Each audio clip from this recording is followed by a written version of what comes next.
नमस्कार बच्चों, कैसे हो आप सभी लोग। आज मैं आपके लिए ना एक बहुत अनोखी सी शुरुआत करने जा रहा हूं और ये शुरुआत ऐसी है कि अगर आपको लगेगा कि ये कंटिन्यू रहनी चाहिए तो मैं कंटिन्यू भी इसे ले आऊंगा। ठीक है, क्योंकि भाई मैं वीडियो किसके लिए बना रहा हूं, मैं आपके लिए बना रहा हूं। आज मैं आपके लिए एक पूरा चैप्टर अनुपात का लेकर आया हूं। इस चैप्टर में हम क्या क्या देखने वाले हैं ये देखिए। इस चैप्टर में हम एक एक बेसिक कंसेप्ट, थ्योरी, प्रॉपर्टीज और ट्रिक्स पूरे चैप्टर की एक साथ आपको मिलने वाली है। यानी पूरा चैप्टर निचोड़ के आपके हाथ में आ जाएगा इस पूरी क्लास के बाद। आप ये भी देखना कौन सी प्रॉपर्टी आपकी रह गई, कौन सी नहीं है। ठीक है, मैंने कोशिश करी है लगभग सारी प्रॉपर्टीज, ट्रिक्स, ये वो सब रखने की, है ना। तो बहुत अलग प्रकार का वीडियो है जिससे आपका पूरा चैप्टर, चाहे कोई नया बच्चा हो या पुराना बच्चा हो, उसका कंप्लीटली रिवाइज हो जाएगा। उसे ये समझ आ जाएगा कि रेशो चलता कैसे है। ठीक है, तो आइए शुरुआत करते हैं आज की। सबसे पहला बेसिक जो कि क्या है, रेशियो। रेशियो जिसे हम बोलते हैं अनुपात। अनुपात क्या होता है?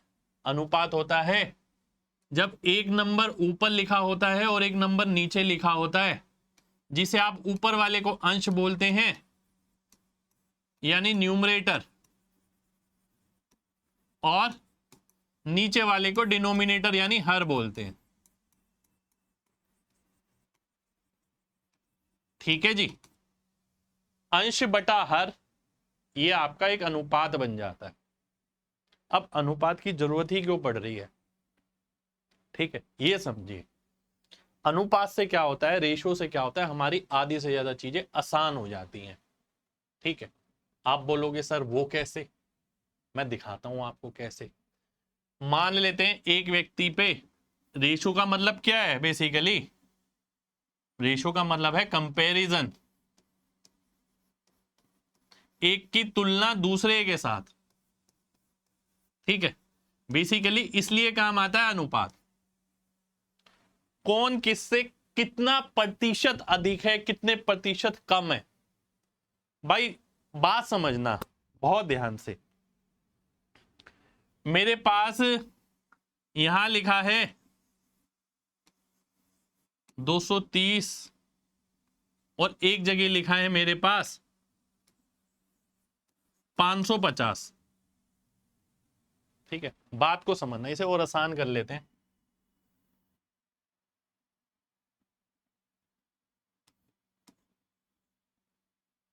एक 185, 111। ठीक है, बात को समझना। आपका एक दोस्त है, उसके पास 185 रुपए हैं, आपके पास 111 रुपए हैं। अब मैं आपसे बोलूं ये बात कि भाई एक बात बताओ, आपके पास आपके दोस्त से कितने कम है, कितने प्रतिशत कम है। क्योंकि तुलना जो की जाती है ना हमेशा, वो प्रतिशत से की जाती है। कितने प्रतिशत है, कितने प्रतिशत ज्यादा। नंबर भी हम कभी लाते थे ना बचपन में, 500 में से 480, 490, 450, तो वो परसेंटेज निकलती थी। तो तुलना हमेशा परसेंटेज में की जाती है कि अधिकतम की तुलना में, टोटल जो है मैक्सिमम मार्क्स की तुलना में बच्चे के कितने अंक प्राप्त किए। ठीक है, तो बेसिकली रेशियो का कॉन्सेप्ट भी परसेंटेज से जुड़ा हुआ है। अब इसकी जरूरत क्यों पड़ रही है ये भी हम देख लेते हैं। भाई मैं देखता हूं आपके दोस्त के पास इतने रुपए हैं, आपके पास इतने हैं। ठीक है, ध्यान से समझना। मैंने बोला कितने प्रतिशत है आपके पास आपके दोस्त की तुलना में। निकालना आसान है क्या? नहीं है निकालना आसान। ठीक है, बड़े बड़े नंबर है। अब यही काम अगर मैं ऐसे कर दूं, 37 से मैंने काटा 5, 37 से काटा 3। ठीक है, अब तुलना आसान है। ठीक है, यानी आपके पास 3 यूनिट हैं, आपके दोस्त के पास 5 यूनिट हैं। तो भाई बात समझो, अगर मुझे अनुपात पता हो तो मैं कोई भी कैलकुलेशन, कोई भी तुलना बहुत आराम से कर सकता हूं। इसलिए रेशियो का कॉन्सेप्ट यूज किया जाता है। ठीक है, कि भाई हम बहुत बड़ी कैलकुलेशन में ना फंसे। अब जैसे इससे पता लग गया कि अनुपात कितना आया, 3:5 आया। ठीक है, अब ध्यान से देखिए, 3:5 का मतलब क्या है कि भैया आपके दोस्त के पास 5 यूनिट है, आपके पास 3 है। अगर आप परसेंटेज में निकालोगे गुणा 100 करके तो ये 60% आ जाएगा, यानी आपके पास 60% है। पर ये 60% यहां नहीं दिख रहा था डायरेक्ट। ठीक है, ये यहां नहीं दिख रहा था। अब आपके सामने क्या आ गया, ये 3:5 आ गया। इसका मतलब ये है अगर आपके पास 3 यूनिट होंगे तो आपके दोस्त के पास 5 यूनिट होंगे। इसका मतलब ये बिल्कुल नहीं है कि आपके पास 3 है तो दोस्त के पास 5 चीजें हैं। ठीक है, देखो अगर मैं इससे 1 से गुणा करूंगा 2 से, दोनों तरफ 2 से गुणा करना पड़ेगा भाई, तभी तो अनुपात 3:5 रहेगा। 2 से 2 कट जाएगा, तो अब ये क्या बन गया, 6 और 10। ठीक है, 6 10 बन गया। अगर इसी को मैं 3 से गुणा करता हूं तो 9 और 15 हो गया। तो एक अनुपात से आप कितने भी अनुपात बना सकते हो सेम नंबर से गुणा करके। ठीक है, यानी कि जब हमने ये बोला कि एक व्यक्ति के पास 3:2, व्यक्ति के पास 3:5 में चीज थी, तो इसका मतलब ये था कि एक के पास 3x थी, दूसरे के पास 5x थी। इसका ये मतलब बिल्कुल नहीं है कि एक के पास 3 थी और दूसरे के पास 5 थी। वो डिपेंड करता है x की वैल्यू पर। अगर x की वैल्यू 2 आ गई तो देखिए ये 6 हो गया, ये 10 हो गया। x की वैल्यू 3 आ गई, 9 हो गया, 15 हो गया। ठीक है, तो अनुपात हमें केवल कंपैरिजन बताता है, एग्जैक्ट वैल्यू नहीं बताता। 3:5 का मतलब है कि 60% है आपके पास आपके दोस्त की तुलना में, पर एग्जैक्ट वैल्यू नहीं पता लगी। यानी कहीं भी अगर रेशो दे रखा हो और कोई नंबर नहीं दे रखा तो हम ये नहीं बता सकते कि भैया किसके पास कितनी चीजें हैं। ठीक है, तो अब मैंने बोला कि x की अलग अलग वैल्यू होगी, तो ये आ गई। x की वैल्यू 2 डाली तो ये आ गई, x की वैल्यू 3 डाली तो ये आ गई 9 15। ठीक है, अब एक चीज और समझना भाई, हो सकता है x की वैल्यू ये होती 1 2 3 4। बात समझना, एक यहीं से आपको पता लगेगा हाँ भाई जरूरत तो है रेशो की यार। ठीक है, तो इसका मतलब क्या है, इसका मतलब है 3 गुणा 1 2 3 4, 3 गुणा 5 गुणा 1 2 3 4। जब मैं इसे गुणा करता हूं, ठीक है, तो कितना हो गया 3600 और 102, 3702 हो गया ये। और ये कितना हो गया 12 पंजे 600 यानी 6000, 12 पंजे 60 यानी 6000, 6150, 6170। ठीक है, अब मान लेते हैं, बात समझना, मैं ये बोलता आपके दोस्त के पास 6170 है और आपके पास 3702 है, देखते ही बत्ती गुल हो जाती। तो यही रेशो काम आता है। हमें इसे बात वापस काट देंगे 1 2 3 4 से, ये 3 बारी में, ये 5 बारी में, अब तुलना आसान हो जाएगी। यही रेशो की इंपॉर्टेंस है। ठीक है, समझ गए बात। पहली बात ये समझ गए कि रेशो होता क्या है, जब x बटा वाई लिखते, अंश ऊपर वाला हर नीचे वाला, न्यूमरेटर और डिनोमिनेटर। रेशो का यूज क्यों किया जाता है, कंपैरिजन में यूज किया जाता है, तुलना में, जब ये देखा जाए कि एक चीज दूसरे की तुलना में कितनी % ज्यादा है या कम है। ठीक है, तीसरी चीज, रेशो से हमारी जो कैलकुलेशन होती है वो आसान हो जाती है, इसलिए हम इसे यूज करते हैं। चौथी चीज, अगर कोई अनुपात हमें पता है जैसे 3 5, तो इसका मतलब ये बिल्कुल नहीं है कि मेरे पास 3 चीजें हैं आपके पास 5 चीजें हैं। इसका मतलब ये जरूर है कि हमारे पास जितनी भी चीजें हैं उनका अगर अनुपात निकाला जाए तो 3 5 में ही आएगा। ठीक है, पांचवी चीज, एक अनुपात के साथ आप अनेकों वैल्यू निकाल सकते हो। ठीक है, डिपेंड करता है वो वैल्यू x की आप क्या लेने वाले हैं। तो ये था पूरा बेसिक रेशो का, कि रेशो एग्जैक्टली होता क्या है। अब मैं आगे बढ़ता हूं, अब आते हैं टाइप्स ऑफ रेशो पे। कितने प्रकार के अनुपात होते हैं। पहला अनुपात है मिक्स रेशियो। मिक्स रेशियो यानी मिश्रित अनुपात। भाई दो अनुपात हैं आपके पास, x अनुपात y और p अनुपात q, तो मिश्रित अनुपात कौन सा होगा, px बटा qy। ठीक है, p इसके साथ गुणा हो जाएगी, q इसके साथ गुणा हो जाएगी, यानी रेशो आपस में गुणा हो गए।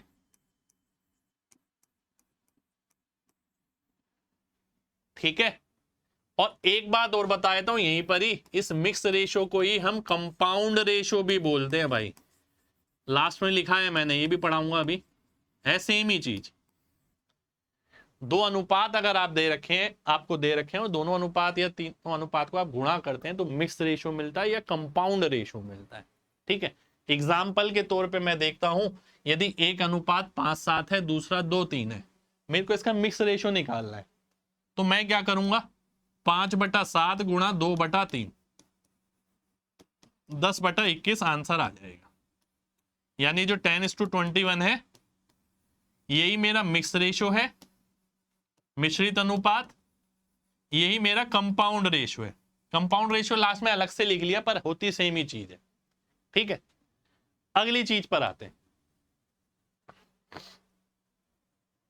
अगली चीज क्या है, देखिए, डुप्लीकेट रेशो। ठीक है, जिसे हम बोलते हैं वर्गानुपात।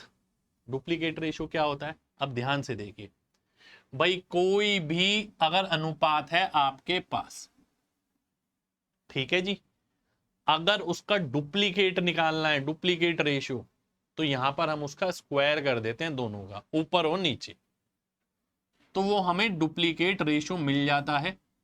ठीक है, इसी को अगर यहां देखें, देखिए एग्जांपल के तौर पे 11:17 है, ये पेपर में पूछी जा रही हैं चीजें लगातार, बच्चे बेसिक पढ़ के ही नहीं जा रहे। 11:17 अगर है, ठीक है, तो 11 का स्क्वायर बटा 17 का स्क्वायर, तो ये आ गया 121/289।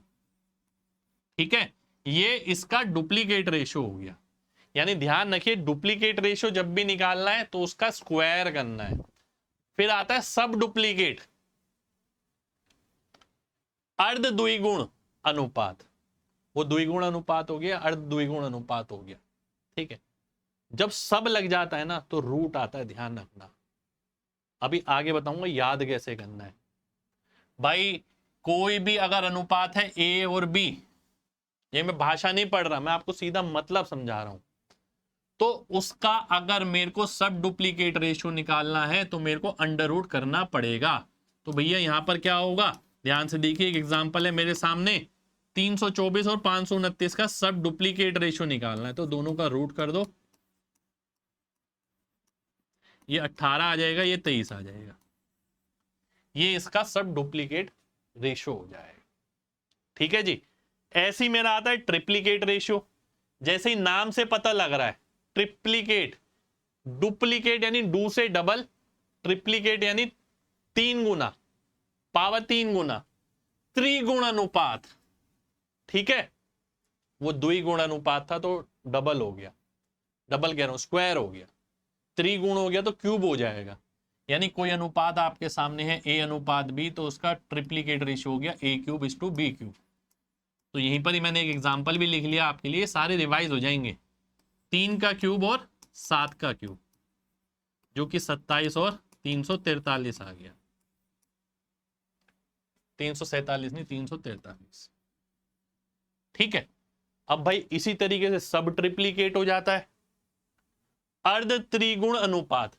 जैसे सब डुप्लीकेट था, भाई डुप्लीकेट का मतलब पावर 2, सब डुप्लीकेट का अंडर रूट, ट्रिप्लीकेट का पावर 3, सब ट्रिप्लीकेट का क्यूब रूट। तो देखिए जो ए अनुपात बी है उसका अगर मेरे को सब ट्रिप्लीकेट निकालना है, यानी अर्ध त्रिगुण अनुपात, तो क्यूब रूट कर देंगे हम। तो सॉल्यूशन क्या आ जाएगा भाई, क्यूब रूट ऑफ 1331 और क्यूब रूट ऑफ 512, ये 8 आ गया, ये 11, ये हमारा आंसर हो। ठीक है, अभी हम रेशो के प्रकार पढ़ रहे हैं, किस किस प्रकार के रेशो होते हैं, अनुपात होते हैं। अब आता है मेरा लास्ट में कंपाउंड रेशो। मैंने बोला था मिक्स रेशो और कंपाउंड रेशो, मिश्रित रेशो, अनुपात और संयुक्त अनुपात, ये एक ही चीज है। इसका मतलब है जो भी अनुपात आपको दे रखे हैं उन्हें गुणा कर दीजिए बस। ठीक है, अब जैसे कि मैं यहां पर आता हूं, ध्यान से देखना, कंपाउंड रेशो निकालना है। पेपर में सवाल पूछे गए हैं, ये पेपर के सवाल उठाए हैं मैंने, उसने बोला कंपाउंड रेशो निकालो इनका, तो मैं क्या करूंगा, दोनों अनुपात को गुणा कर दूंगा। 5 से कटा 2, तो ये 13/14 आ गया। ये आंसर हो गया मेरा। अब यही सवाल 3 में भी पूछा जाता है, 3 में भी एग्जाम में आया हुआ है। तो भैया 2/3, 4/5 और 6/7, जो कटता है काट देते हैं। 2 चौक 8 दूनी 16, 5 सत्ते 35। ये इसका कंपाउंड रेशियो, ये संयुक्त अनुपात हो गया।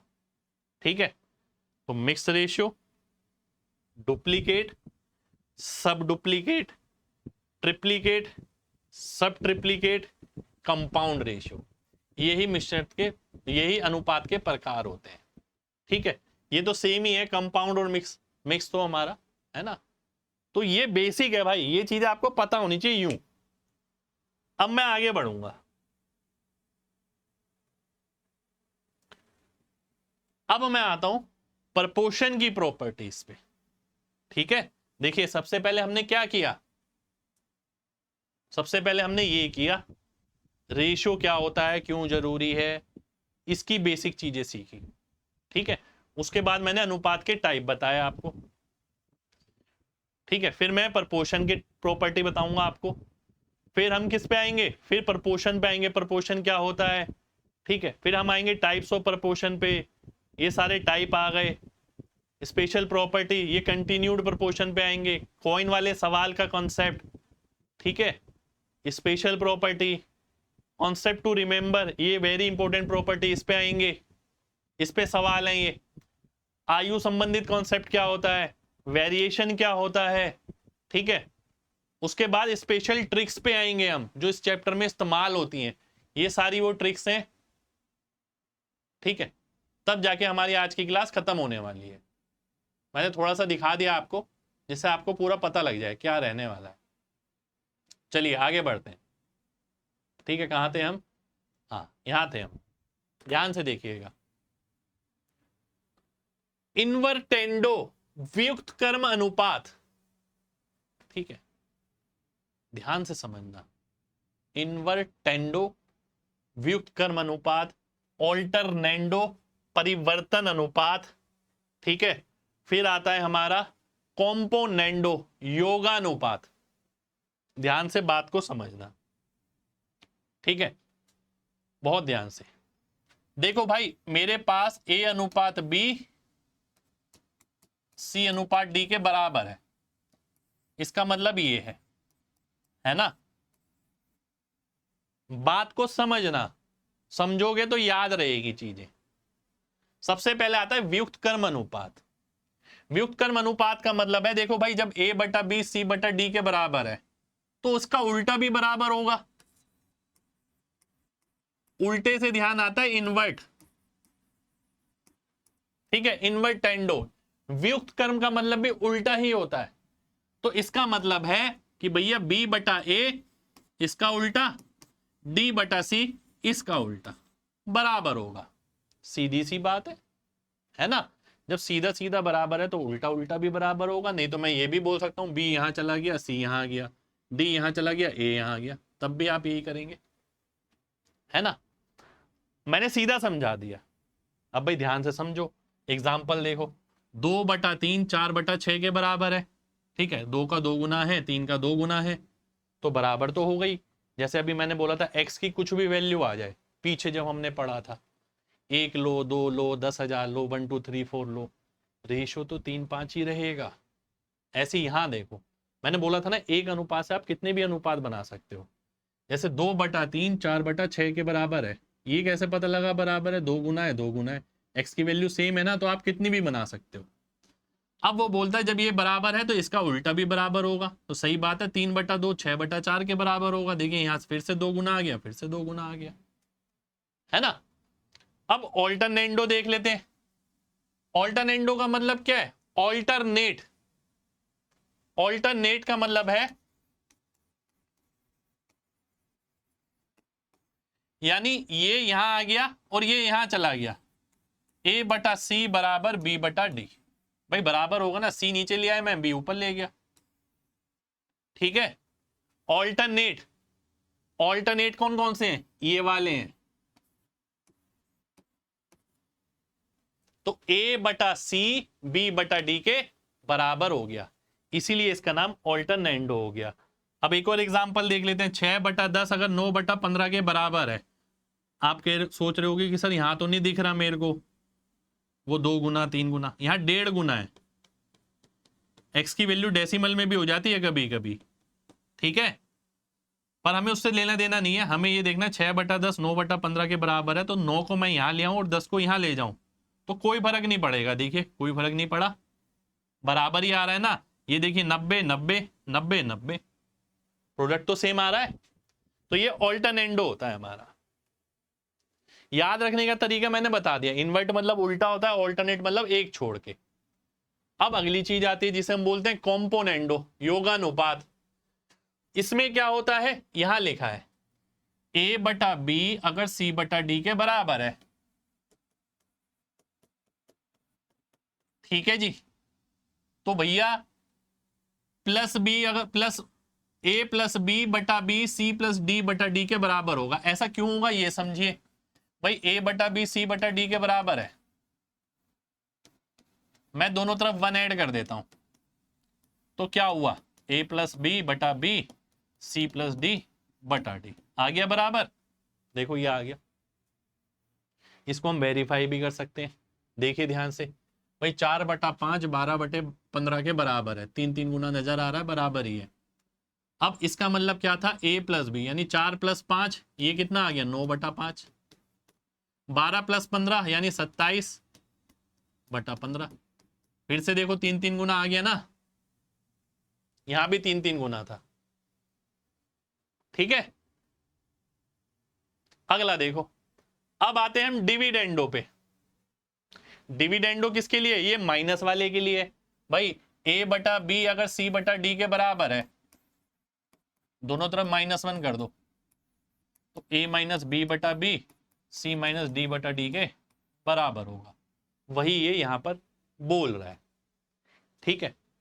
अब ध्यान से देखिए 4 बटा 3 अगर 8 बटा 6 के बराबर है, 2 2 गुना दिख रहा है तो बराबर ही है, ठीक है। अब इसमें प्रॉपर्टी लगाते हैं, 4 माइनस 3 1 आ गया ऊपर, नीचे आ गया 3, 8 माइनस 6 ऊपर आ गया 2 नीचे आ गया 6। तो देखिए ये भी 2 गुना ये भी 2 गुना, यहां भी 2 गुना था, बराबर आ गया।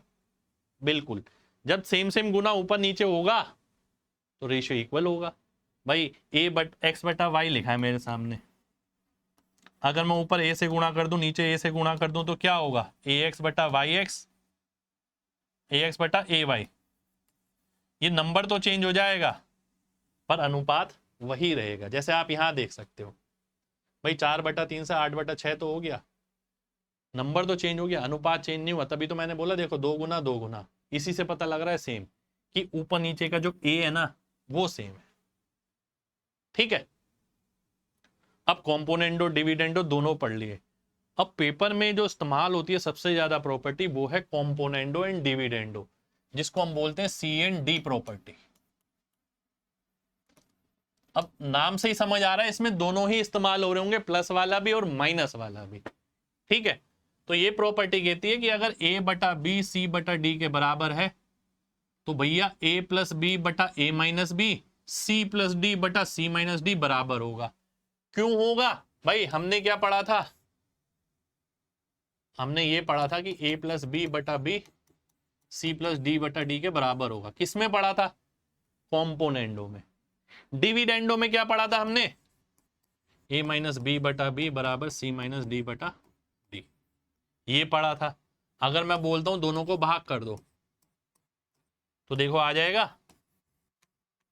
तो इसीलिए हम बोलते हैं प्रॉपर्टी का नाम C&D, कॉम्पोनेंडो एंड डिविडेंडो। हम इसमें दोनों लगाते हैं, ठीक है। तो कभी भी कोई अनुपात हमें दे रखा है, ये तो वैलिड था ही भाई, जब भी a बटा बी सी बटा डी दे रखा है हमें पता है ये भी वैलिड है, हमें पता है ये भी वैलिड है। ये कॉम्पोनेंडो से डिविडेंडो से मैंने भाग कर दिया दोनों को तो निकल के ये आ गया। तो C&D का रिजल्ट क्या हुआ कि कभी भी अगर ये दे रखा है तो ये भी फॉलो करेगा, ठीक है।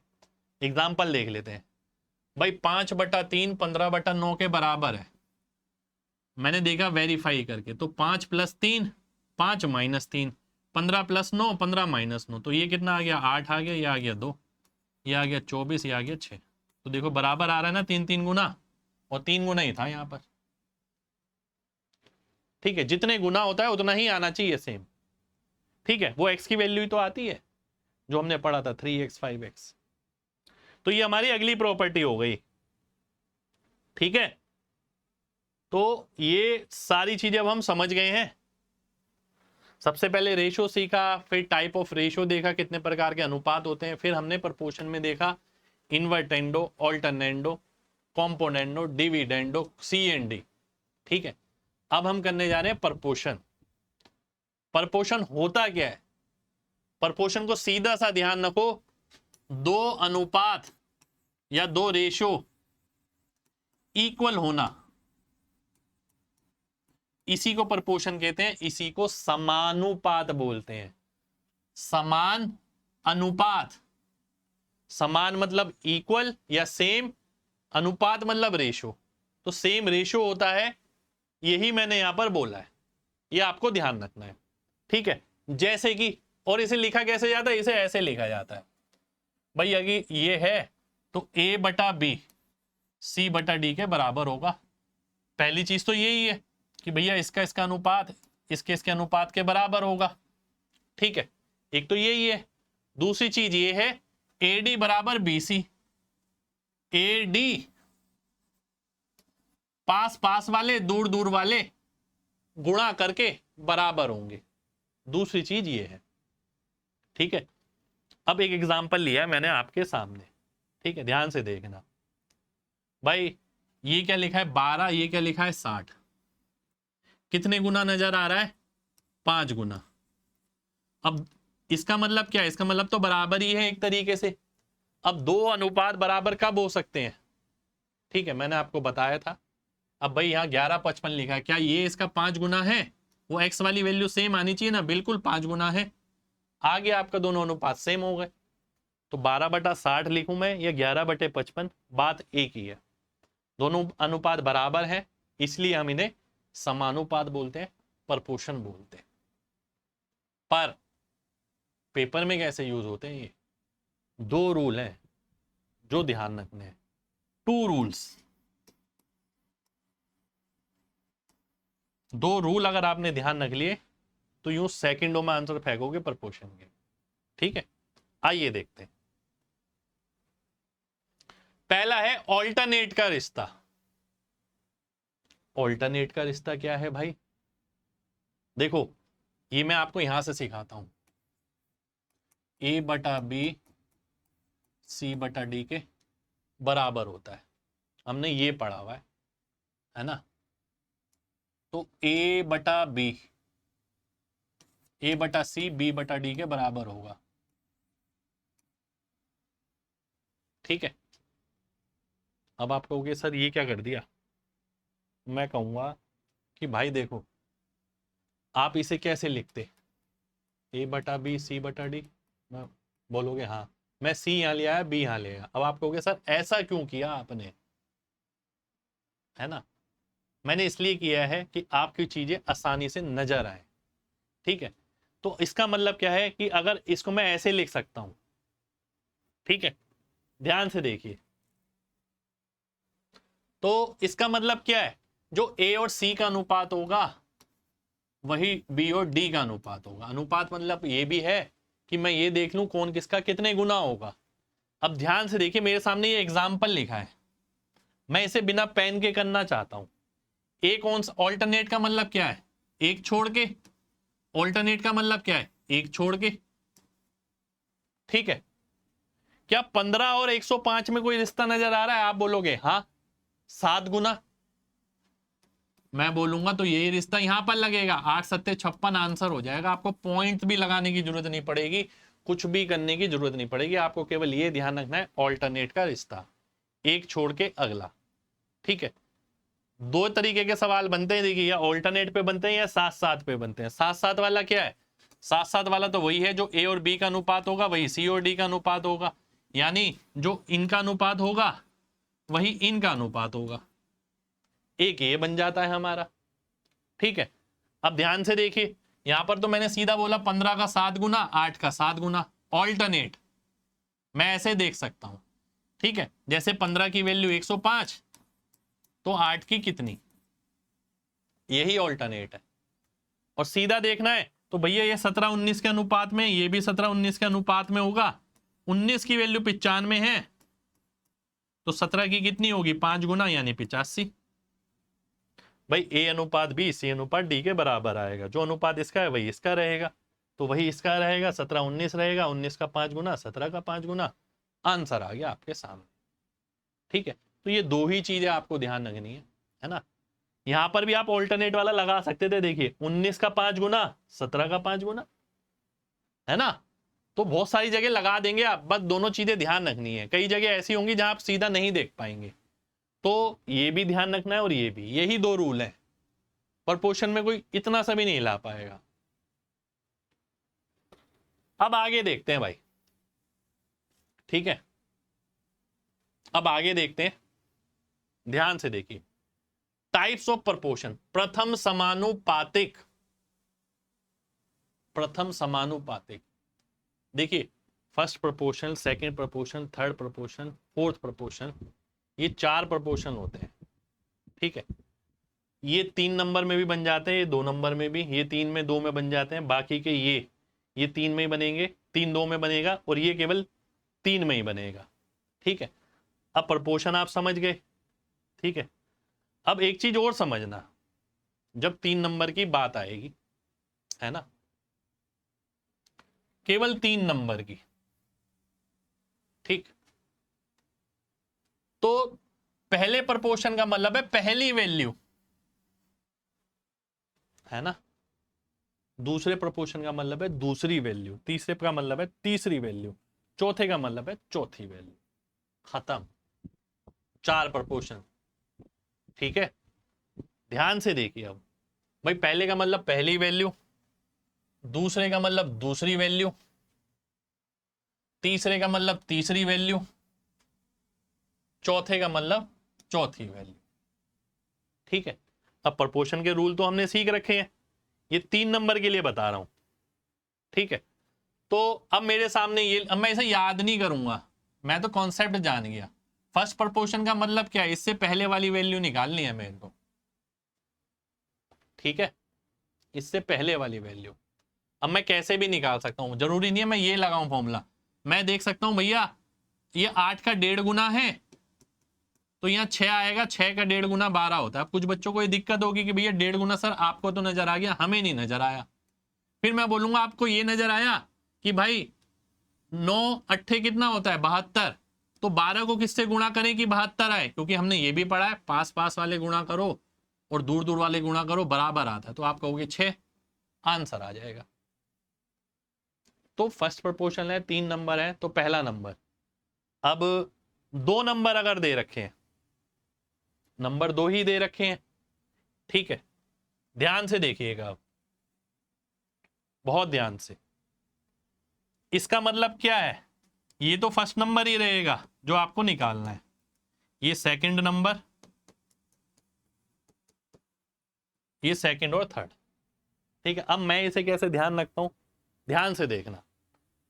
मैं देखता हूं कि भाई जो मैं ये फॉर्मूला याद नहीं रखता, मैं ये देखता हूं जो इसमें रिश्ता है इसके साथ, इसका आधा है ये, तो इससे पहले जो नंबर आएगा ना उसका रिश्ता भी इसके साथ यही रहेगा, यानी यहां 24 आएगा तो उसका आधा 12, 12 है उसका आधा 6, कहानी खत्म।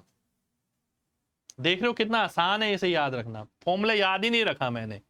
भाई मुझे ये पता है फर्स्ट प्रोपोर्शन निकालना है, स्टार्टिंग वाला निकालना है, तो जो इसका इसके साथ रिश्ता है वही इसका इसके साथ रहेगा, कहानी खत्म।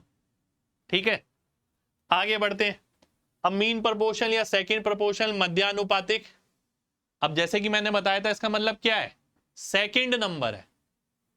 ठीक है, तो 3 के बाद कुछ सेकंड नंबर है वो मेरे को निकालना है। अब मैं देखता हूं क्या कि भैया 3 की वैल्यू 9 है, 3 गुना, तो इसका 3 गुना यहां पर है तो ये 4 आएगा, खत्म हो जाएगा। खत्म हो गया ना भाई, यही पढ़ा रहा हूं प्रपोर्शन में, बस आपको ये बताया फर्स्ट का मतलब पहली टर्म, सेकंड का मतलब सेकंड, तीसरी का मतलब तीसरी, चौथी का मतलब चौथी, जब 3 नंबर है तो। ठीक है, मैंने फॉर्मूला ही याद नहीं रखा, ये मेरा आंसर आ गया। भाई ये 3 था, सेकंड प्रपोर्शनल यानी मीन प्रपोर्शनल ये वाली निकालनी है, ये 12 है। ठीक है, अब हमें पता है ये बीच में ये होता है बराबर वाला, 3 का 9 है 3 गुना, तो 12 किसका होगा, 4 का। कहानी खत्म हो गई। ठीक है, अगला देखते हैं जब 2 नंबर गिवन है। भाई 2 नंबर गिवन है, फिर से वही चीज, इसका मतलब है सेकंड नंबर वाला निकालना है हमें। पहला नंबर 144 है, ठीक है, और ये है हमारा 49। 2 नंबर की बात है, सेकंड प्रोपोर्शन निकालना है। मैंने याद करने का तरीका भी हाथ का हाथ लेके चल रहा हूं, ये आ गया। ठीक है, अब सिंपल सी बात है, हमने पढ़ा है भाई यहां पर ये वाला रिश्ता तो लगा नहीं सकते क्योंकि बीच वाले दोनों गायब है, ऑल्टरनेट का भी नहीं लगा सकते, वो भी गायब है। तो क्या करें भाई, ये दोनों चीजें तो एक जैसी हैं, तो इनको गुणा करो और इनको गुणा करो तो बराबर आना चाहिए। ठीक है, ऐसा ही है। तो इसका मतलब है देखो यहां पर आ गया ना, अगर मैं x लेता हूं यहां पर, तो एक्स स्क्वायर बराबर आ गया किसके, 144 इंटू 49 के। तो x निकालना है तो क्या करना पड़ेगा, रूट कर दो, 12 सत्ते 84। ठीक है, इसीलिए 2 नंबर के लिए तो सीधा फॉर्मूला याद रख लो, x बराबर रूट ए बी।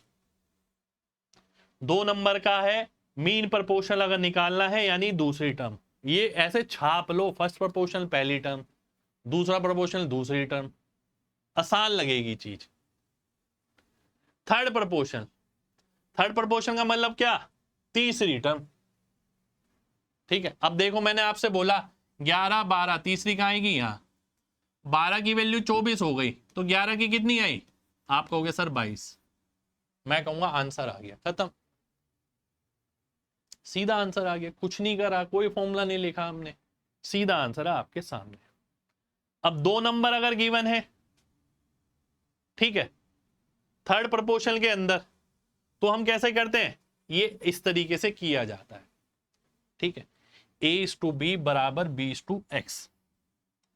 ठीक है, ये सेकंड वाला रिपीट होता है, ध्यान से देखना, अगर जो अनुपात इसका इसके साथ है, ठीक है, बात समझना, वही इसका अगले के साथ होगा। ठीक है, फर्स्ट वाले में हमने क्या किया था, ध्यान है, ये रहा, यहां रख दिया था मैंने बोला जो रिश्ता इसका इसके साथ है वही इसका रिश्ता आगे वाले के साथ होगा। वही थर्ड है तो मैं इसे लास्ट में रख दूंगा, मैंने इसे लास्ट में रख दिया, इसका 5 गुना इसका 5 गुना हो गया 100, खत्म, सीधा आंसर आ गया। भाई 4 का 5 गुना 20 का 5 गुना 100 हमारा आंसर आ गया। फोर्थ प्रपोर्शन, आइए देखते हैं, चौथी वैल्यू यानी हमें तो टेंशन लेने की जरूरत ही नहीं, हम तो सीख गए हैं, कुछ भी चुटकियों में निकाल देंगे, सीधा देखते ही निकाल देंगे। आइए देखते हैं, चौथा मतलब यहां पर होगी वो वैल्यू, उसकी पोजीशन। ठीक है, अब ध्यान से देखिए, भाई मेरे को ये नजर आ रहा है 18 की वैल्यू 36, तो 24 की 48 हो जाएगी, आंसर आ गया। लगी कोई मेहनत, पॉइंट भी नहीं लगाना पड़ा आपको, तो ये बेसिक है, बेसिक इसी तरीके से पढ़ा होना चाहिए। ठीक है, बहुत ज्यादा हाई फाई चीजें तो मैं लेकर ही नहीं गया, केवल और केवल बेसिक पे काम कर रहे हैं हम आज की क्लास में। ठीक है, चलिए आगे बढ़ते हैं। अब आते हैं हम अपनी अगली प्रॉपर्टी पे, जो रेशो में बहुत ज्यादा इस्तेमाल होती है, यानी कई जगह ऐसा सवाल बन ही जाता है। भाई वो क्या बोल रहा है, ध्यान से समझना, a/b c/d e/f अगर बराबर है तीनों, तो जो ऑपरेशन हम ऊपर वाले के साथ कर रहे हैं वही नीचे वाले के साथ करें तो आंसर सेम रहेगा। ठीक है, आंसर हमारा सेम रहेगा। जैसे ध्यान दीजिए a प्लस सी माइनस सी, इधर प्लस इधर माइनस, इधर प्लस इधर माइनस करेंगे, आंसर सेम रहेगा। ठीक है, तो इसका आंसर सेम रहेगा, किसके बराबर रहेगा, ये k के बराबर अगर मैं लेता हूं तो ये k ही रहेगा। ठीक है, अगर a को मैंने x से गुणा करा, c को y से, इसको z से, तो नीचे वाले में भी बस सेम मल्टीप्लाई करूं तो भी आंसर के रहेगा। इसी तरीके से मैं क्यूब रूट कर दूं या स्क्वायर स्क्वायर ही कर दूं कि A square plus C square minus E square B square plus D square minus F square. ठीक है, आंसर सेम आएगा पर यहां पर के स्क्वायर हो जाएगा। ठीक है, क्योंकि स्क्वायर हो गई है वैल्यू, यहां तो सिंगल सिंगल थी सारी। ठीक है, चलिए आगे बढ़ते हैं। इसका एक एग्जांपल लेते हैं। ए अनुपात बी, सी अनुपात डी, ई अनुपात एफ, 5:7 है। ठीक है जी, ये निकालना है। सबसे पहले तो ये देखो, ऊपर ऊपर वाले ऊपर हैं ए सी ई, बिल्कुल। नीचे नीचे वाले बी डी एफ, बिल्कुल। क्या ऊपर जिससे गुणा हो रहा है नीचे उससे हो रहा है? 3 3 5 5 11 11। साइन सेम है, प्लस प्लस प्लस प्लस। ठीक है जी, तो आंसर क्या आ जाएगा? 5 7 आ जाएगा। इसी तरीके से देखना है, ऊपर ऊपर वाले सेम है, बिल्कुल है। नीचे नीचे वाले सेम है, बिल्कुल है। ऊपर जिससे गुणा हो रहा है नीचे उसी से हो रहा है, बिल्कुल। ऊपर जो साइन है नीचे भी वही साइन है, बिल्कुल। तो आंसर सेम ही आएगा जो क्वेश्चन में दे रखा है। ठीक है, ये एक इंपॉर्टेंट क्वेश्चन बनता है। ठीक है जी, आगे बढ़ते हैं। अगला है मेरे सामने ये, एक सेकेंड ध्यान से देखना। Continued proportion. कंटिन्यूड प्रपोर्शन क्या होता है भाई? ध्यान दीजिए। ठीक है, ध्यान दीजिए।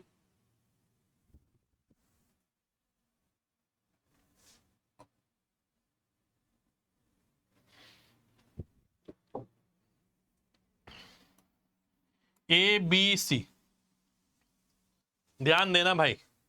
ठीक है, 3 संख्या इस तरीके से हैं कि इसका इसके साथ जो रिश्ता है वही इसका इसके साथ है, तो वो कंटिन्यूड प्रपोर्शन कहलाता है।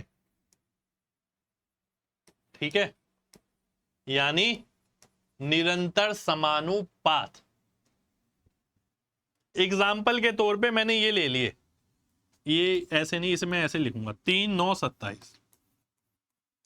3 का 3 गुना, इसका 3 गुना, तो ये मेरे कंटिन्यूड प्रपोर्शन हो गए। ठीक है, बात समझना अब बहुत ध्यान से। क्या हो गए? कंटिन्यूड प्रपोर्शन हो गए। अब हमने क्या पढ़ा था? हमने एक चीज पढ़ी थी, ध्यान से देखना। ये 3 नंबर है मेरे पास, ये जो आपने पढ़ा था ना, मीन प्रपोर्शन, मध्य समानुपात, तृतीय समानुपात, इन सब में यही रहता है। ठीक है, और ये जो कंटिन्यूड प्रपोर्शन होता है एक तरीके से जीपी सीरीज होती है, ये बेसिकली जीपी है ये। ठीक है, अब ध्यान से एक बात समझना, इसका 3 गुना, इसका 3 गुना, और ये तीसरी टर्म है, तो ये क्या आ गया? थर्ड प्रपोर्शनल आ गया भाई। भाई हमने यही पढ़ा था ना, ध्यान है। थर्ड प्रपोर्शनल में 2 नंबर का थर्ड प्रपोर्शन निकाला था हमने। 3 9 का क्या आ गया? 27 आ गया। ये देखिए, दिखाता हूं। 4 20 का क्या आया था? 4 का 5 गुना, तो 20 का 5 गुना। ठीक है, यही आया था, है ना? 4 का 5 गुना, 20 का 5 गुना, वही उसका थर्ड प्रपोर्शनल था, बिल्कुल। तो 3 और 9 अगर मेरे पास है और मेरे को थर्ड प्रपोर्शन निकालना है, 3 का 3 गुना और इसका 3 गुना, 27 हो गया। फर्स्ट प्रपोर्शन निकालना है तो यहां 1 आ जाएगा, इसका 3 गुना है यानी यहां भी 3 गुना होगा, यानी ये 1 होना चाहिए। मीन प्रपोर्शन निकालना है तो ये बीच वाली वैल्यू मीन प्रपोर्शन होती है।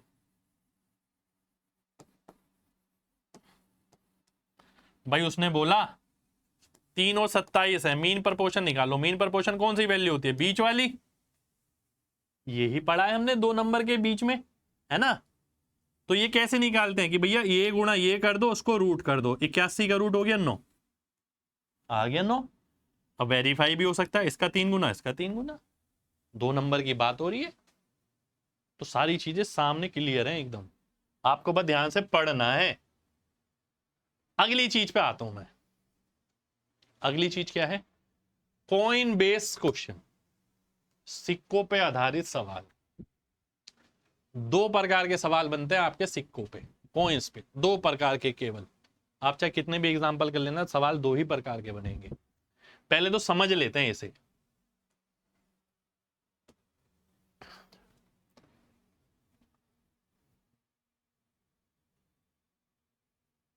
देखो भाई, जो मेरे पास टोटल वैल्यू आती है, मेरे पास कितने पैसे हैं, वो कैसे आएगी? मैं ये देखूंगा कितने सिक्के हैं मेरे पास और वैल्यू ऑफ ईच कॉइन। ठीक है, प्रत्येक सिक्के की कीमत, जो कि मैं वी से डिनोट करता हूं, छोटे वी से। भाई मेरे पास मान लेते हैं 10 रुपए के सिक्के हैं, हर एक सिक्के की कितनी वैल्यू है? 10 रुपए। मैंने बोला 10 सिक्के हैं, तो टोटल वैल्यू कैसे निकलेगी? 10 रुपए गुणा 10 बराबर 100। ठीक है, बात इतनी। उम्मीद करता हूं ये बात क्लियर होगी।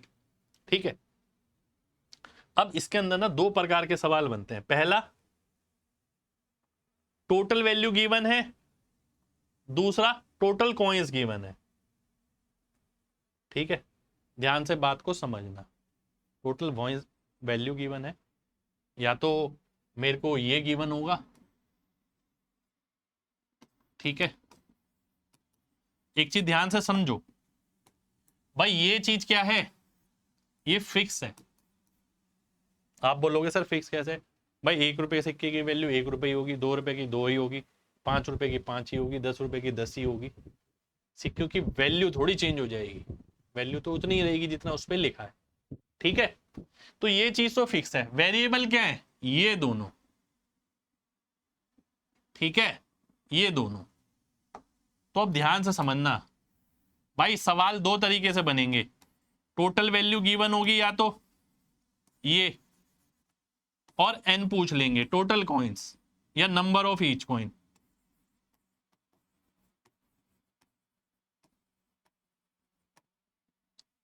ठीक है, टोटल वैल्यू और नंबर ऑफ कॉइन्स, या फिर नंबर ऑफ कॉइन्स का अनुपात दे रखा होगा, टोटल वैल्यू आपसे पूछी होगी। ये चीज कुछ नहीं करनी, ये फिक्स रहनी है। सवाल के साथ समझ आएगा। ये देखते हैं, जैसे पहला सवाल क्या है? टोटल वैल्यू गिवन है और नंबर ऑफ कॉइन्स का रेशियो। ठीक है, ध्यान से देखिए भाई, हमने क्या पढ़ा था? टोटल वैल्यू बराबर नंबर ऑफ कॉइन्स गुणा वी। वी को तो मैं भूल ही जाता हूं। ठीक है, ये दोनों बचे। अब वो क्या बोल रहा है? वो इसकी तो वैल्यू दे रहा है टोटल, और इसका अनुपात दे रहा है। अगले टाइप में देखो भाई, ये तो फिक्स है। अगले में क्या है? टोटल कॉइन्स गिवन है, यानी ये दे रखा है और इसका अनुपात दे रखा है वैल्यू का। तो ये आपस में इंटरचेंज ही होता रहते हैं सवाल। दो ही सवाल है इसके अंदर, और कोई तीसरा वैरायटी नहीं है भाई। या तो टोटल वैल्यू दे रखी होगी और नंबर ऑफ कॉइन्स का अनुपात दे रखा होगा, या नंबर ऑफ कॉइन्स दे रखे होंगे टोटल, और टोटल वैल्यू का अनुपात दे रखा होगा। समझ आ रही है बात? आइए अब देखते हैं, सवाल देखते हैं। अब टोटल 225 रुपए है, 1 रुपए 50 पैसे 25 पैसे इस अनुपात में है।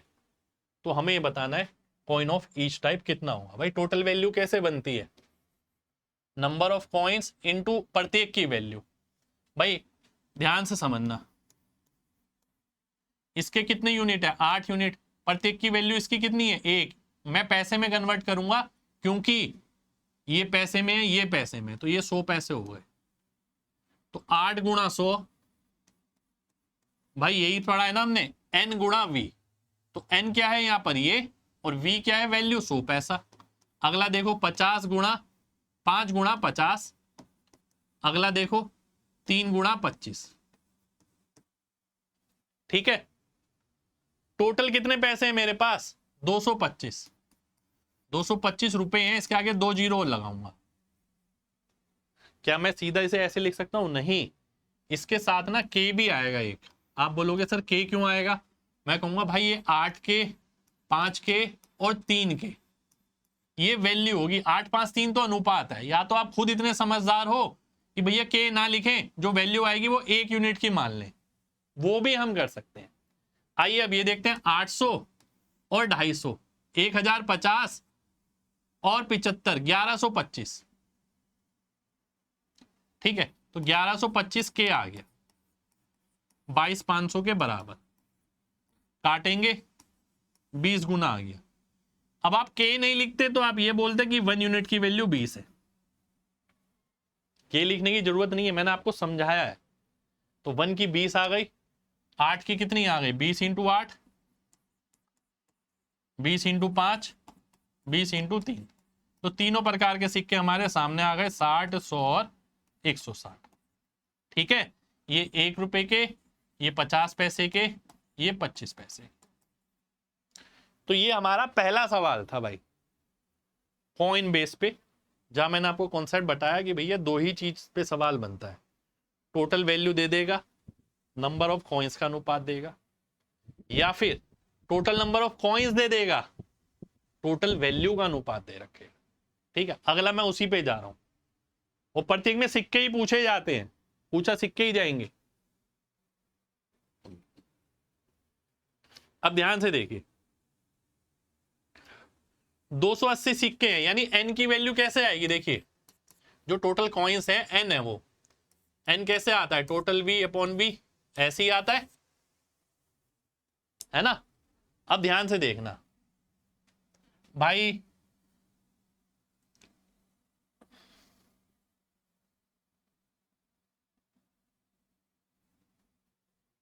ये किसका अनुपात दे रखा है, वैल्यू का अनुपात दे रखा है।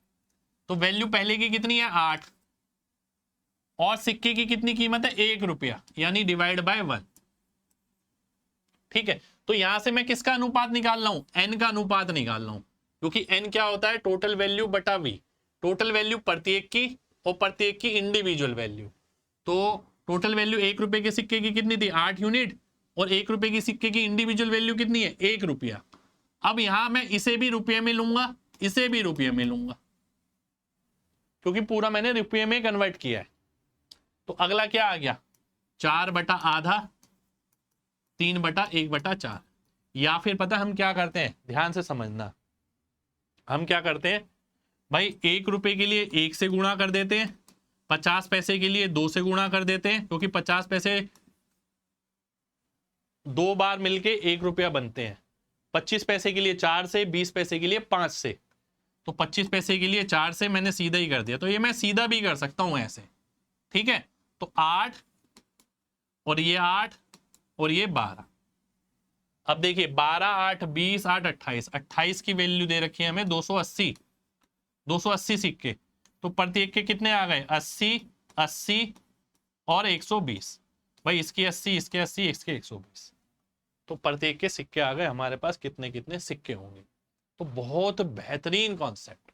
ठीक है, सिक्कों वाला, सिक्कों वाला कॉन्सेप्ट है, पेपर में आता ही आता है। आपको इसी तरीके से ध्यान रखना है कि भाई 3 चीजें होती हैं, एक फिक्स होती है, बाकी 2 पे सवाल बनता है। कभी इसका टोटल देगा, इसका अनुपात, कभी इसका टोटल देगा, इसका अनुपात पूछा जाएगा प्रत्येक में सिक्के ही। ठीक है, अगला देखिए, एक वेरी स्पेशल प्रॉपर्टी है जो बहुत ज्यादा यूज होती है, पर ये कोई पढ़ाता नहीं है। ठीक है, यहां पर एक प्रॉपर्टी लिखी है, ध्यान से देखना। अगर पहला नंबर x से भाग हो रहा है और दूसरा नंबर x से भाग नहीं हो रहा है, तो इनका जो टोटल है वो x से भाग नहीं होगा। भाई सीधी सी बात है, इसके अंदर x होगा, इसके अंदर x होगा, तभी तो x निकल के कॉमन आएगा और भाग हो जाएगा। अगर पहले में x है, ठीक है, और दूसरे में भी x है, तो इनके टोटल x से भाग हो जाएगा। ठीक है, बात समझना। मान लेते हैं पहला नंबर है मेरे सामने 3, दूसरा नंबर है 5, 6 है पहला नंबर। ये 3 से भाग हो रहा है, बोलो हाँ, बिल्कुल हो रहा है। क्या ये हो रहा है, नहीं, तो इसका टोटल भी नहीं होगा। ठीक है, अगला देखिए, पहला नंबर है 6, इसके अंदर मैं जोड़ रहा हूं 18, ये नंबर 3 से भाग हो रहा है, ये नंबर 3 से भाग हो रहा है, तो इसका टोटल कितना आया 24। भाई जब दोनों नंबर 3 से भाग हो रहे हैं ना, इसका टोटल भी 3 से भाग होगा ही होगा। ठीक है, अगला समझिए। पहला नंबर है 3, दूसरा नंबर है, नहीं, पहला नंबर है 4, दूसरा नंबर है 5। क्या ये 3 से भाग हो रहा है? नहीं। क्या ये 3 से भाग हो रहा है? नहीं। टोटल, टोटल तो हो रहा है। अब एक और एग्जांपल देखिए।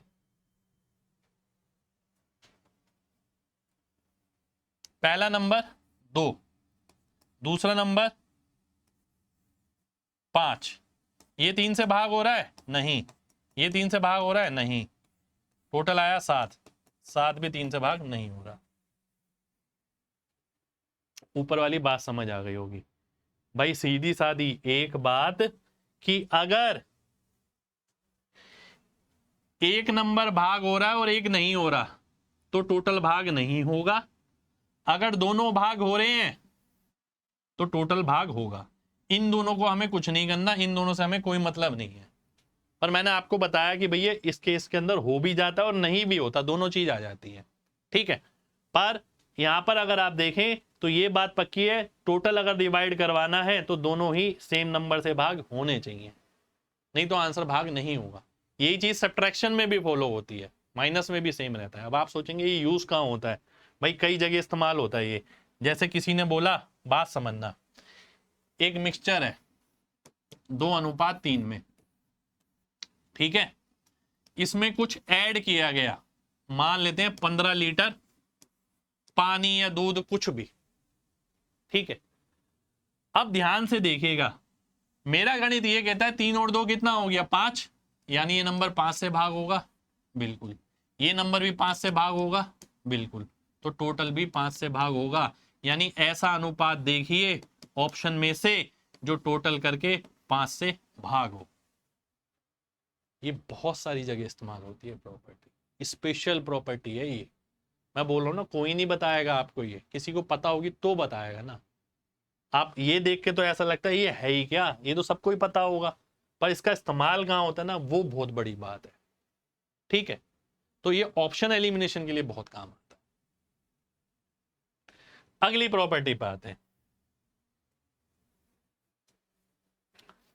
Concept to remember. यदि, ध्यान से देखना, x अनुपात y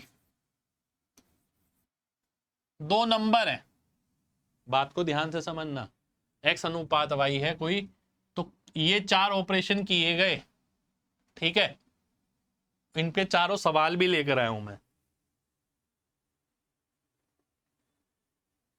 ठीक है, ध्यान से देखना, x अनुपात y, अगर मैं दोनों में a ऐड करता हूं, अगर मैं दोनों में b घटाता हूं, अगर मैं एक में a ऐड करता हूं, एक में से a घटाता हूं, अगर एक में a ऐड करता हूं, एक में b घटाता हूं। ठीक है, अब जो लिखी हुई बात है ना वो आप सभी को समझ आनी चाहिए। देखिए ध्यान से भाई, जब मैंने दोनों तरफ a ऐड किया, मान लेते हैं x और y मैं और आप है, ठीक है, मतलब मेरे पास कुछ x चीज है, आपके पास y, अगर हम पैसे हैं मान लेते हैं, अब किसी ने आके हम दोनों की जेब में 10-10 रुपए रख दिए, दिमाग लगाना, तो क्या हमारे अंतर पे कोई फर्क पड़ेगा? डिफरेंस तो उतना ही रहेगा ना, क्योंकि जितना मेरे पैसे बढ़े उतने आपके भी बढ़ गए, तो डिफरेंस कम ज्यादा कैसे हुआ? तो यही बात लिखी है कि जब दोनों चीजों में सेम चीज बढ़ाई जाती है तो डिफरेंस सेम रहता है। यही चीज घटाने में फॉलो होती है। मान लेते हैं किसी ने आके 10-10 रुपए हमारी जेब से निकाल लिए, तो डिफरेंस पे कोई फर्क पड़ेगा? नहीं पड़ेगा, डिफरेंस सेम ही रहेगा। तो भैया ये आगे डिफरेंस सेम। अगर मान लेते हैं मेरी जेब में 10 रुपए रख दिए और आपकी जेब से 10 रुपए निकाल लिए, तो डिफरेंस का तो मैं नहीं कह सकता कुछ, पर टोटल का जरूर कह सकता हूं, टोटल तो वही रहा भाई, मेरे में 10 जोड़ दिए और आपके 10 निकाल लिए, तो इसलिए एक जगह जब प्लस ए होता है दूसरी जगह माइनस ए, टोटल सेम रहता है। अब एक जगह 10 रुपए दे दिए, दूसरी जगह 20 रुपए ले लिए, ऐसा कम होता है, ठीक है, पर अगर ऐसा है तो हम क्या करते हैं, क्रॉस मल्टीप्लीकेशन मेथड यूज करते हैं जब अनइक्वल प्लस माइनस होता है। ठीक है, इसे सवालों से समझेंगे। आइए देखते हैं, पहला सवाल ये है, क्या कह रहा है, ध्यान से देखिएगा। दो नंबर का अनुपात 8:5 है। ठीक है जी, दोनों तरफ 6 ऐड कर दिया गया। ठीक है, दोनों तरफ 6 ऐड कर दिया गया तो अनुपात 14:11 हो गया, ऐसा वो बोल रहा है। अब भाई दोनों तरफ सेम चीज अगर ऐड होती है तो अनुपात पे, अंतर पे कोई फर्क पड़ता है? नहीं, डिफरेंस सेम रहता है। तो मैंने अंतर देखूंगा, इसका अंतर कितना आ रहा है 3, इसका अंतर कितना आ रहा है 3। तो अगर ये अंतर सेम नहीं आ रहा होता तो मेरे को सेम बनाना पड़ता। ठीक है, तो मेरे को सेम बनाना पड़ता। समझ आ रही है बात? तो ये समझ आनी चाहिए कब अंतर देखना है, कब टोटल देखना है। तो यहां तो सेम है तो हम ये बोलेंगे अंतर कितना है, 3 सेम आ रहा है। चलो भाई, कॉन्सेप्ट तो सही है। अब 6 यूनिट की वैल्यू 6 आ रही है, यहां से यहां 6 बढ़ा और 6 की वैल्यू 6, यानी ये एग्जैक्ट वैल्यू है। यानी 8-5 पहले थे नंबर, अब 14-11 हो गए, ये नंबर ही है। ठीक है, तो 8-5 वो नंबर थे जिनमें 6-6 बढ़ाने पे 14-11 हो गए। अगर ये अंतर सेम नहीं होता, ये 2 होता, तो मैं एलसीएम लेता, 6 बनाता दोनों को। अगला देखिए, दो नंबर 7-6 के अनुपात में, दोनों तरफ 15 घटाया गया, अनुपात 4-3 हो गया।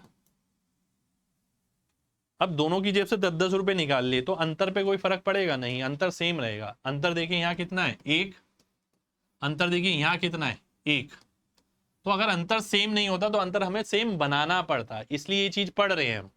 ठीक है, तो हमने ये देखा कि भाई 6 से 3 यानी 3 यूनिट हो गया, 3 यूनिट कम हो गई, 3 की वैल्यू 15 यानी 5 गुना। नंबर निकालने, नंबर हमारे ये थे 7 का 5 गुना, 6 का 5 गुना, ये नंबर आ गए 35 और 30। मैं कॉन्सेप्ट समझा रहा हूं यहां पर कि कब आपको पता लगेगा। अगला देखिए, दो नंबर 10-6 के अनुपात में है। ठीक है जी, एक में 8 ऐड हुआ, दूसरे में 8 सब्ट्रैक्ट हुआ, तो अनुपात 6-2 हो गया। भाई मैंने आपसे बोला कि मेरी जेब में किसी ने 10 रुपए डाले और आपकी जेब से 10 रुपए निकाल लिए, एग्जाम्पल जो किया था हमने। तो हमने ये पढ़ा था यहाँ डिफरेंस का मामला नहीं होता, यहाँ टोटल का मामला होता है। तो टोटल कितना है यहाँ पर 16, यहाँ टोटल कितना है 8। तो पहले हम टोटल सेम बनाएंगे। टोटल सेम कैसे बनता है भाई, 8 को 16 बनाओ, 2 से गुणा करके, 2 से गुणा करके, तो ये 12 हो गया, ये 4 हो गया। अब हम देखेंगे 6 से वैल्यू 4 हो रही है यानी 2 कम हो रही है, 2 की वैल्यू 8 है, हमें क्या निकालना है, ये नंबर निकालने हैं, है ना। 4 गुना 10 का 4 गुना 40 हो गया, 6 का 4 गुना 24 हो गया। ठीक है, ये हमारा आंसर आ गया। तो हमने ये भी देख लिया, जब दोनों प्लस प्लस होंगे, जब दोनों माइनस माइनस होंगे, जब प्लस माइनस होंगे सेम। अब बारी है अलग अलग वालों की। ये देखिए, दो नंबर है 11-7 में, पहले में 8 ऐड किया गया और दूसरे में 4 घटाया गया। ठीक है, तो इसी से हमें पता लगता है कि भैया इसमें क्रॉस मल्टीप्लीकेशन मेथड इस्तेमाल किया जाता है। क्रॉस मल्टीप्लीकेशन मेथड में हम क्या करते हैं, 11-7 जो शुरुआत वाला अनुपात था यहां लिखा, बाद वाला अनुपात यहां लिखा। अब 8 बड़ा पहले के अंदर, तो यहां -8 लिखेंगे। ऐड के लिए माइनस लिखते हैं, सब्ट्रैक्ट के लिए प्लस लिखते हैं। ठीक है, ये ध्यान रखिए, ऐड के लिए माइनस और सब्ट्रैक्ट के लिए प्लस। अब क्या करते हैं, क्रॉस मल्टीप्लाई करते हैं। 7 × 21, 21 - 11 यानी 10 यूनिट, 7 × 3 - 11 × 1। ठीक है, 10 यूनिट आ गया। ऐसे यहां करेंगे, 4 × 3 = 12 -8, 12 -8, बीच में माइनस करते हैं, 12 फिर माइनस फिर -8 यानी 20 आ गया, यानी 2 गुना। तो मेरे को नंबर निकालने थे, 11 का 2 गुना 22 हो गया, 7 का 2 गुना 14 हो गया। ये मेरा आंसर आ। तो यानी इन्हीं 4 प्रकार के सवाल बनते हैं जो मैंने आपके सामने रखे। और कोई पांचवा सवाल नहीं है। ठीक है, चलिए अब आयु संबंधित कॉन्सेप्ट, आयु संबंधित कॉन्सेप्ट में एक ही कॉन्सेप्ट है बस, एज वाली प्रॉब्लम। बात को समझना, मान लेते हैं, ध्यान से देखिए, आज किसी की एज में अनुपात 3:5 है। ठीक है, कितने भी साल पहले या कितने भी साल बाद, पहले या बाद, दो व्यक्ति की एज का डिफरेंस सेम रहता है हमेशा। आपकी, आपके मम्मी की, पापा की, भाई की, बहन की, किसी और के साथ का डिफरेंस जो है वो हमेशा सेम रहेगा। डिफरेंस सेम कब रहता है? अभी हमने पीछे पढ़ा था ना, जब दोनों में सेम इंक्रीमेंट हो या दोनों में सेम डिक्रीमेंट हो। तो भैया दोनों की उम्र में सेम सेम साल बढ़ रहे हैं तो अंतर सेम ही रहने वाला है। ठीक है, तो यही एक इंपॉर्टेंट कॉन्सेप्ट है जो एज के अंदर यूज किया जाता है। ठीक है, अब उसके लिए हम क्या करते हैं, मान लेते हैं आज अनुपात है ये, है ना, और पहले दे रखा है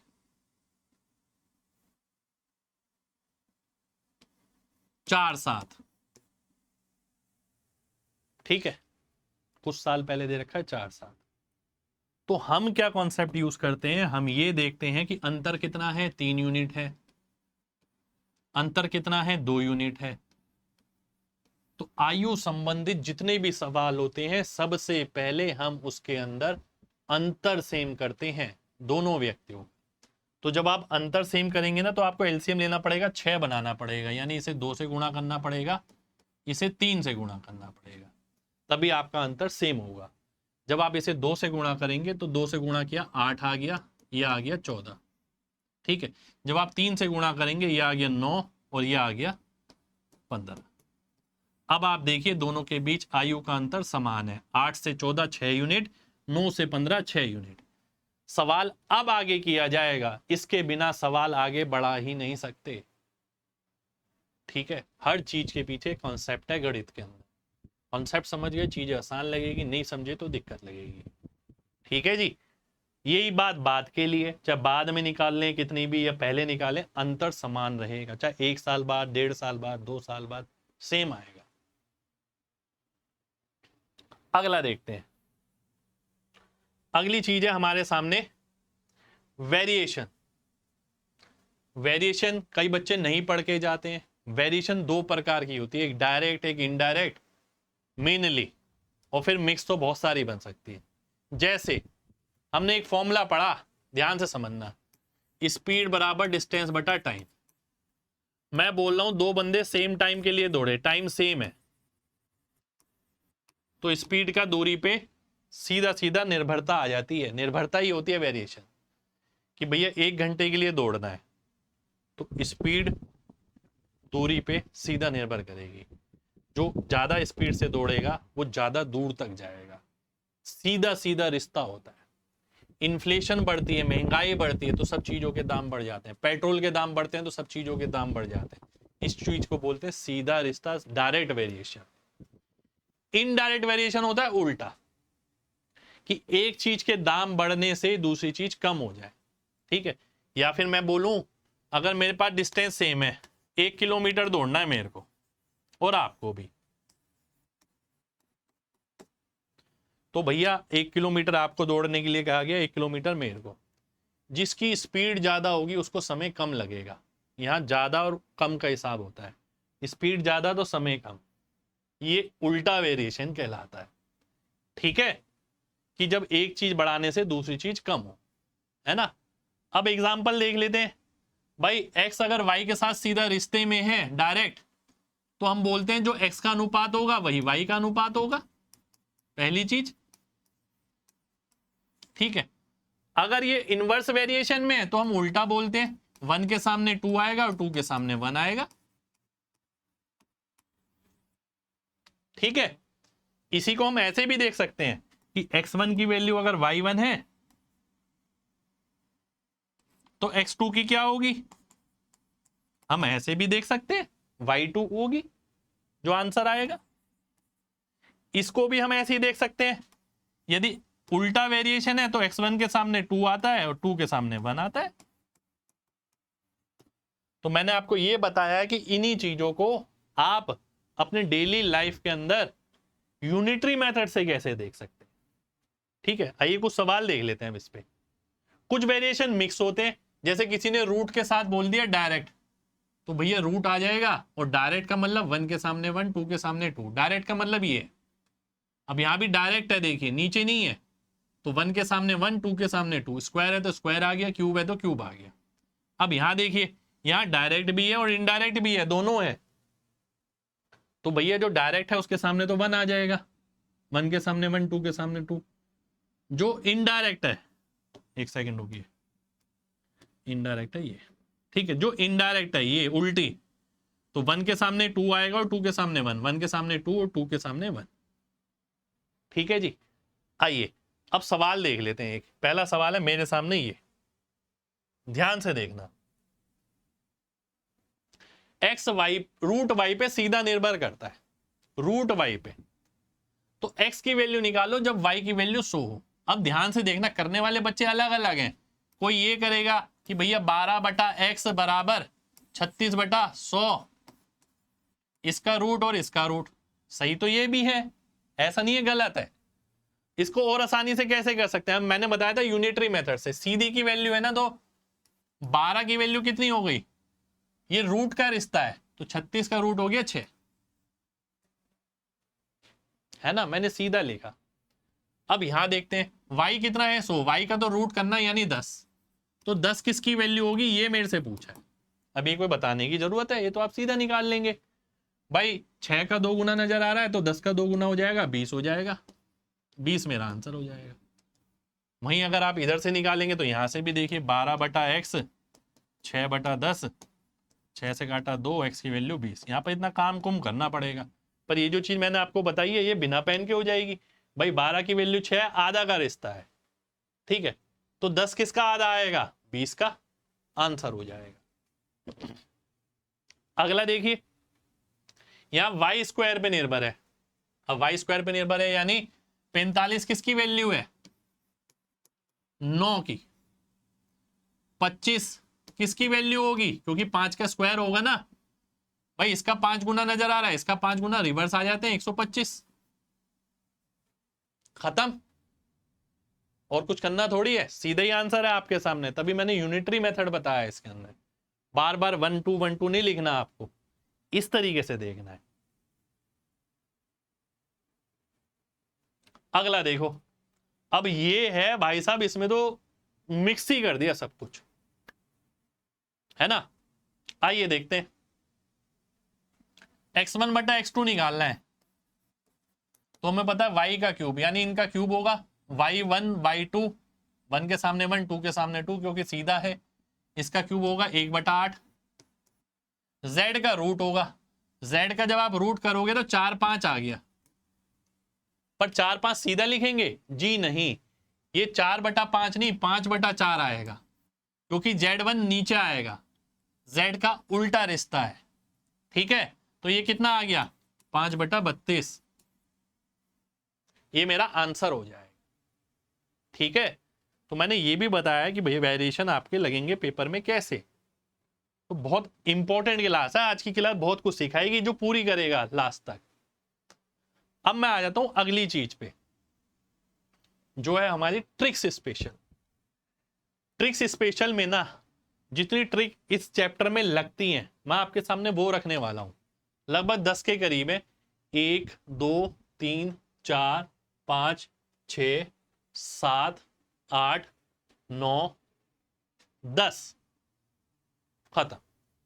ठीक है, चलिए 10 के करीब है, आइए देख लेते हैं। पूरा चैप्टर निमट जाएगा भाई साहब एक बारी में,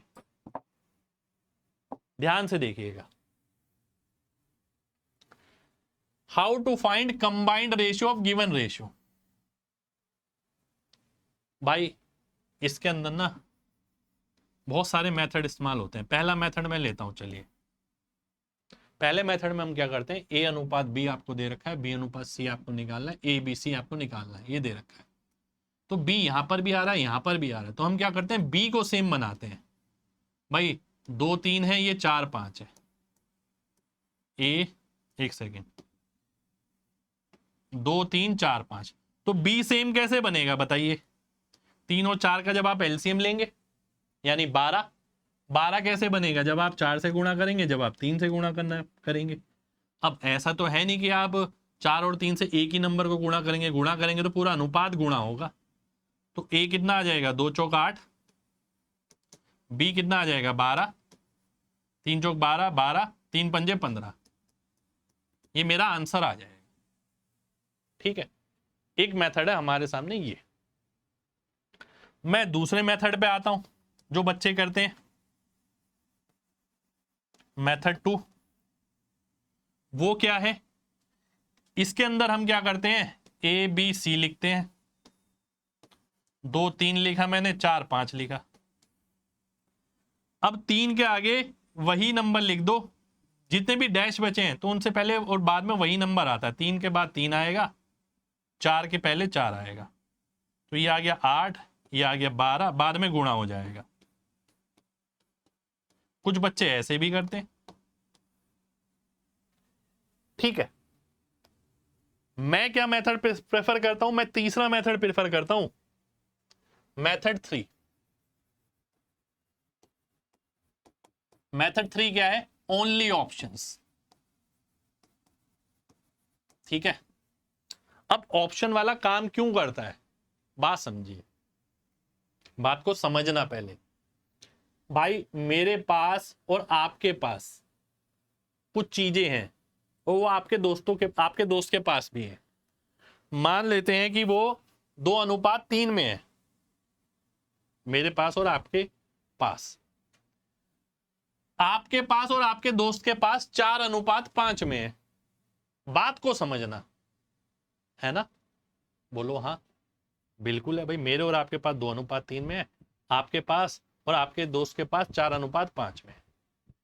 अब जब हम कंबाइंड रिश्ता निकालेंगे कि भाई मेरा, आपका और आपके दोस्त का, तो क्या मेरा और आपका जो अनुपात था वो चेंज हो जाएगा?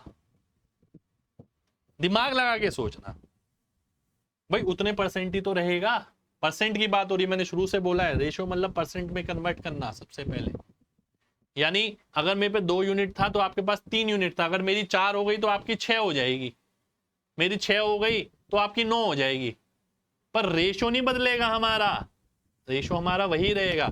भाई फाइनल रिजल्ट निकालते हुए कोई ऐसा थोड़ी हो रहा है कि मेरे को कुछ चीजें मिल रही हैं या आपको कुछ चीजें मिल रही हैं तीनों का अनुपात निकालते वक्त, नहीं। तो चीजें तो वही है ना, यानी अनुपात तो वही रहेगा। तो ऐसे सवालों को हम क्या करते हैं? ओनली ऑप्शन से करते हैं। ठीक है, जैसे मान लेते हैं मेरे पास ऑप्शन होते हैं यहां ए बी सी डी। ठीक है, ध्यान से समझना। मेरे पास ऑप्शन है 8 15 12, 9 15 12, 8 12 15, 12 18 और 20। ये 4 ऑप्शन है मेरे पास। ध्यान से बात समझना भाई। मेरा और आपका रिश्ता क्या था? 2 3 का। क्या 2 3 है? नहीं है। 2 3 है? नहीं है। 2 3 है। 2 3 है, 6 दूनी 12, 6 3 18, बिल्कुल है। तो अनुपात हमारा तो सेम आ गया, पर 2 ऑप्शन में आया। अब आपका और आपके दोस्त का देख लेते हैं, 4 5। क्या ये 4 5 आएगा? जी नहीं, ये तो 4 से भाग ही नहीं होगा, तो इसलिए ये वाला ऑप्शन आंसर हो जाएगा। तो हम पेन नहीं लगाएंगे। देखिए आपको ये पता होना जरूरी बहुत है, जरूरी है कि भैया ये काम क्यों कर रहा है। ठीक है, ऐसा नहीं होता कि हवाबाजी में ऑप्शन लगा दो। अगला देखते हैं। अगली चीज है मेरे सामने ये। ठीक है, ट्रिक्स स्पेशल में सेकंड चीज, ए अनुपात बी मेरे को दे रखा है, बी अनुपात सी दे रखा है, सी अनुपात डी दे रखा है। ठीक है जी, तो हमें ए अनुपात सी निकालना है या ए अनुपात डी निकालना है। ध्यान से देखिएगा, इस सवाल को भी ना हम इसके साथ साथ ऑप्शन से भी करते हैं, ए प्लस ऑप्शन। ठीक है, ध्यान से देखिए, अगर मेरे को ए अनुपात सी निकालना है तीनों के साथ, तो ए अनुपात सी का मतलब है ए बटा बी गुणा बी बटा सी, क्योंकि इससे ये कट जाएगा, वापस ए सी आ जाएगा। ठीक है जी, ए बटा बी की वैल्यू क्या है एक्स वाई, बी बटा सी की वैल्यू क्या है जेड टी। ठीक है, अब मैंने बोला इसके साथ ऑप्शन से भी करना है। वो क्यों बोला मैंने, ध्यान से बात को समझना।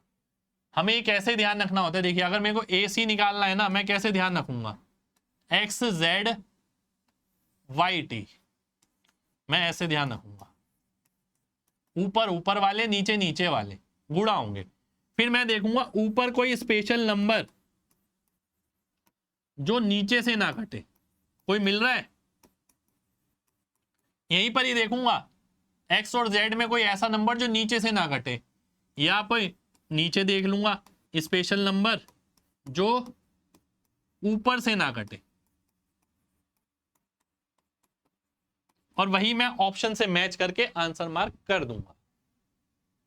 ठीक है, जैसे कि एक एग्जांपल समझना, मेरे पास है 2 3 और 5 7। ठीक है, अब मुझे क्या नजर आ रहा है, जब मैं ए अनुपात सी निकालूंगा ना, भाई ध्यान से देखो, मेरे को पता है ये गुणा होते हैं, ये गुणा होते हैं, तो मैं देखूंगा ऐसा ऑप्शन जिसमें नीचे 7 हो, वही ऑप्शन आंसर मार्क कर दूंगा, क्योंकि 7 नीचे है, ये ऊपर वाले किसी से कट नहीं रहा, ना 5 से ना 2 से।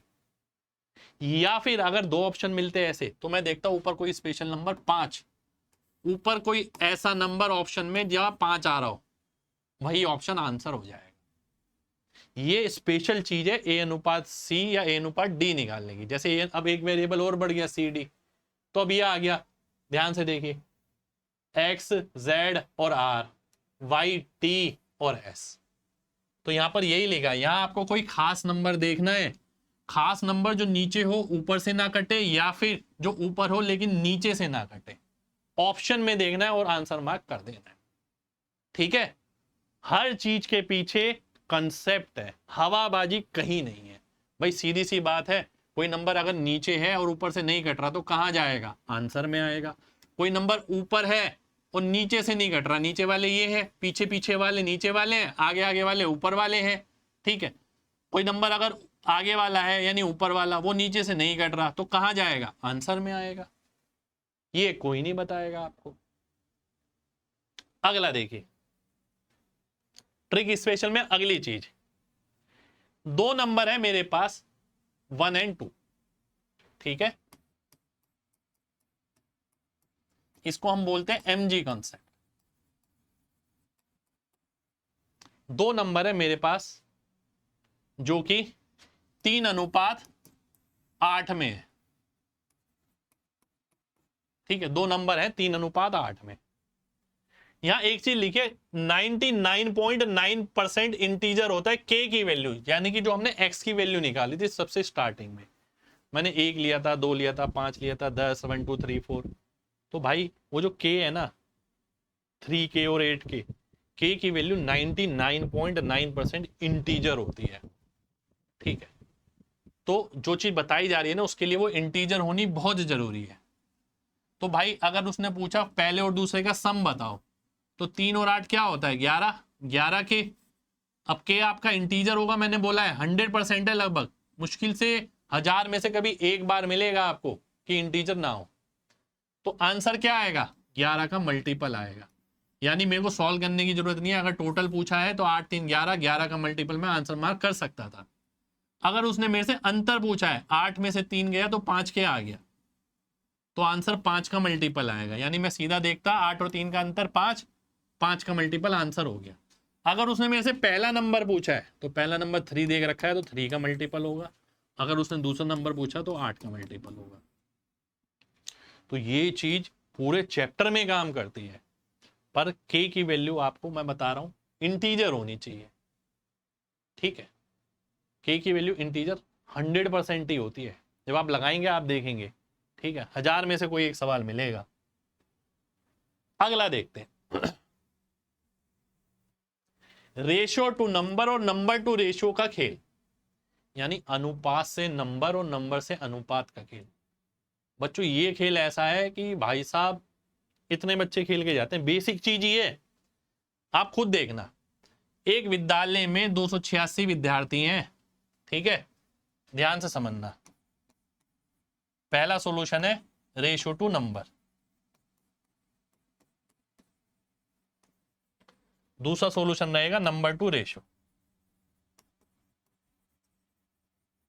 ठीक है, आइए देखते हैं। 8:5 में है, 286 बच्चे हैं, तो हमने देखा 13 यूनिट की वैल्यू 286 आ गई। एक यूनिट की कितनी आ गई? 13 दूनी 26, 13 दूनी 26, 22।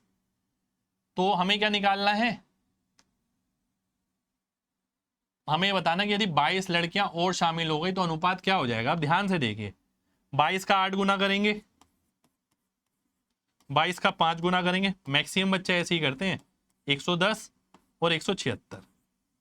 ठीक है, अब उसने क्या बोला, 22 लड़कियां ऐड हो गई, 22 इसमें जोड़ दो, कितना आ गया 132, लड़के तो सेम ही है 176। अब ये अनुपात निकाल लेता हूं मैं 176 और 132 का, 6 8 4 3, 4 3 आ गया, ये मेरा आंसर आ गया। ठीक है, पर ऐसा किसने नहीं किया। दिक्कत ये है, आपको हर जगह ना खेल मिलता ही यही है कि रेशो से नंबर ले जाओ बच्चों, नंबर टू रेशो पे कोई काम ही नहीं करना चाहता। आइए देखते हैं नंबर टू रेशो का मतलब क्या है। भाई 8:5 में था, बोलो हाँ। हाँ जी हाँ। एक यूनिट की वैल्यू कितनी थी? 22 थी, बोलो हाँ। 22 ही निकालिए ना। इसका मतलब उल्टा भी तो है कि 22 नंबर में एक यूनिट के बराबर है। ठीक है, इसका मतलब ये भी है 22 नंबर में एक यूनिट के बराबर है। तो अगर गर्ल्स में 22 गर्ल्स बढ़ रही हैं तो एक यूनिट बढ़ रही है। भाई ये भी तो मतलब ही है। भाई मैं सीधा ही रेशो में कन्वर्ट कर रहा हूं ना, तो ये 6 हो गया, ये 8 हो गया। अब निकालो आंसर कितना आ गया, 4 3। कितना वक्त लगा आप खुद सोचो, तो दिमाग आपको खुद लगाना पड़ेगा भाई। मैं बोल रहा हूं ना, ये क्लास इतनी जेन्युइन क्लास ना, आपके सारे कॉन्सेप्ट, सारी वेराइटी, सारी ट्रिक्स सब क्लियर हो जाएगी। ठीक है, चलिए, और नो टाइम वेस्ट, सीधा मुद्दे की बात। क्या कहता है अगली चीज, क्या है? ऑप्शन सम गेम। ऑप्शन सम गेम क्या है? अगली ट्रिक है। ऑप्शन सम गेम क्या है, आइए देखते हैं। 1250 रुपए की एक राशि को इस तरीके से बांटा गया कि ए को 2/9 हिस्सा मिलता है बी का, और सी को 3/4 हिस्सा मिलता है ए का। तो आप बताओ ए बी सी को कितना हिस्सा मिलेगा। तो भैया ये ऑप्शन सम गेम क्या है कि भाई 1250 रुपए की राशि टोटल है, तो ऑप्शन से टोटल चेक कर लो सबसे पहले। आधे से ज्यादा का सवालों का जवाब इसी में मिल जाता है, बच्चे पूरा सॉल्व करते रह जाते हैं। भाई 1175 गया, 1250 आ रहा है, 1230, ये आ गया 500-1300, तो बी ऑप्शन आंसर आ गया। इसी को ही हम ऑप्शन सम गेम बोलते हैं। ठीक है, अब कुछ बच्चे ऐसे भी होंगे जो ये कहेंगे सर अगर 2 ऑप्शन हो जाते तो। बात ठीक है आपकी, तो मैं ऑप्शन में ये चेक कर लेता ए और बी का अनुपात कितना है, 2:9। क्या दूसरी वैल्यू 9 से भाग हो रही है, मैं ये चेक कर लेता। अब आप बोलोगे सर वो भी हो रहा होता तो मैं बोलता कि आप ये चेक कर लो, सी और ए का हिस्सा 3 4 दे रखा है। अब ऐसा नहीं हो सकता कि 2 ऑप्शन ऐसे आप बना के दिखा देना, ये पॉसिबल ही नहीं है, लिखना नहीं पड़ेगा। तो ऑप्शन सम गेम यही है, केवल टोटल देखो किसमें है, वही ऑप्शन आंसर है। ठीक है जी, आगे बढ़ते हैं, ये अगली ट्रिक पे आते हैं। अगली ट्रिक है ये हमारे सामने, कोई भी क्वेश्चन ऐसा हो जिसमें ऑप्शन में एक जैसे नंबर हो तो हम बड़ा या छोटा ऑर्डर देखकर आंसर मार्क कर सकते हैं। ये एक सवाल दिया हुआ है आपके सामने, पहले तो क्वेश्चन ट्रिक की मतलब समझो ट्रिक का। कोई ऐसा क्वेश्चन है जिसके अंदर ऑप्शन में एक जैसे नंबर है पर आगे पीछे हैं। देखिए 3 तरीके के नंबर इस्तेमाल हो रहे हैं, 9 7 12, आगे पीछे हैं बस। ठीक है जी, समझ आ रही है बात? बिल्कुल। तो ऐसे सवालों में हम इंक्रीजिंग ऑर्डर यानी बढ़ता क्रम या डिक्रीजिंग ऑर्डर, केवल ये देखकर आंसर मार्क कर सकते हैं भैया, केवल ये देखकर, बिना सॉल्व किए, है ना। आइए ट्राई करते हैं। भाई मेरे को दे रखा है Q माइनस पी ये, Q माइनस क्यू ये, Q माइनस आर ये, ठीक है। P अनुपात Q अनुपात R निकालना है। अब आप ध्यान से समझना, Q कोई वैल्यू फिक्स है, इसके बराबर है, ठीक है जी, जो भी है। Q में से P घटाने पर 2 आ रहा है, Q में से Q घटाने पर 5 आ रहा है, Q में से R घटाने पर 7 आ रहा है, ठीक है। तो सबसे पी क्यू आर में से सबसे छोटी वैल्यू कौन सी होगी? सबसे छोटी वैल्यू आर होगी। ये तो फिक्स है मेरा भाई, यहां डिफरेंस आ रहा है ज्यादा, इसका मतलब है ये वैल्यू छोटी है क्यू से, इससे, ठीक है। यहां डिफरेंस आ रहा है इससे कम, तो इसका मतलब है क्यू हो गया इससे बड़ा और पी हो गया सबसे बड़ा। भाई पी सबसे बड़ा है इसलिए तो अंतर 2 का आ रहा है ना। क्यू जो है उससे छोटा है इसलिए अंतर 5 का आ रहा है, आर जो है सबसे छोटा है इसलिए अंतर ज्यादा आ रहा है। तो आर सबसे छोटा हो गया, क्यू बड़ा और पी उससे बड़ा। तो आओ देख लेते हैं, आर की तरफ क्या होना चाहिए? सबसे छोटी वैल्यू 7, 9, 12 में से क्या है? आर कहां पर है? ये रहा। तो 7 यहां पर होना चाहिए, 9 यहां पर होना चाहिए, 12 यहां पर होना चाहिए, 12, 9, 7, ये रहा। सी ऑप्शन आंसर हो जाना चाहिए, ठीक है जी। यानी ये सबसे छोटा आ रहा था, तो इसका मतलब है पी सबसे बड़ा होगा यानी 12। ये उससे बड़ा था यानी क्यू उससे छोटा आएगा 12 से, ठीक है, पर सबसे छोटा नहीं आएगा यानी 9, और अगला आ गया 7। खत्म। कहीं नहीं मिलेगा दोस्त ये कॉन्सेप्ट, आपको ढूंढ लेना कहीं भी।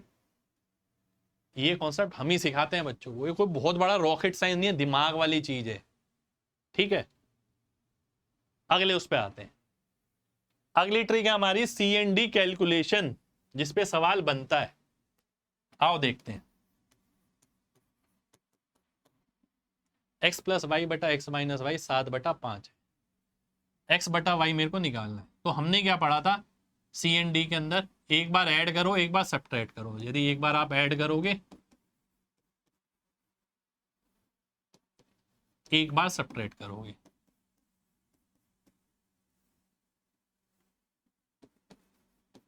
ये माइनस से प्लस हो जाएगा। तो 7 + 5 बटा 7 - 5, तो ये कितना आ गया? 2x आ गया, y से y कटा, x से x कटा, ये 2y आ गया, और ये आ गया 12/2, यानी x बटा वाई आ गया आपका 6/1, ठीक है।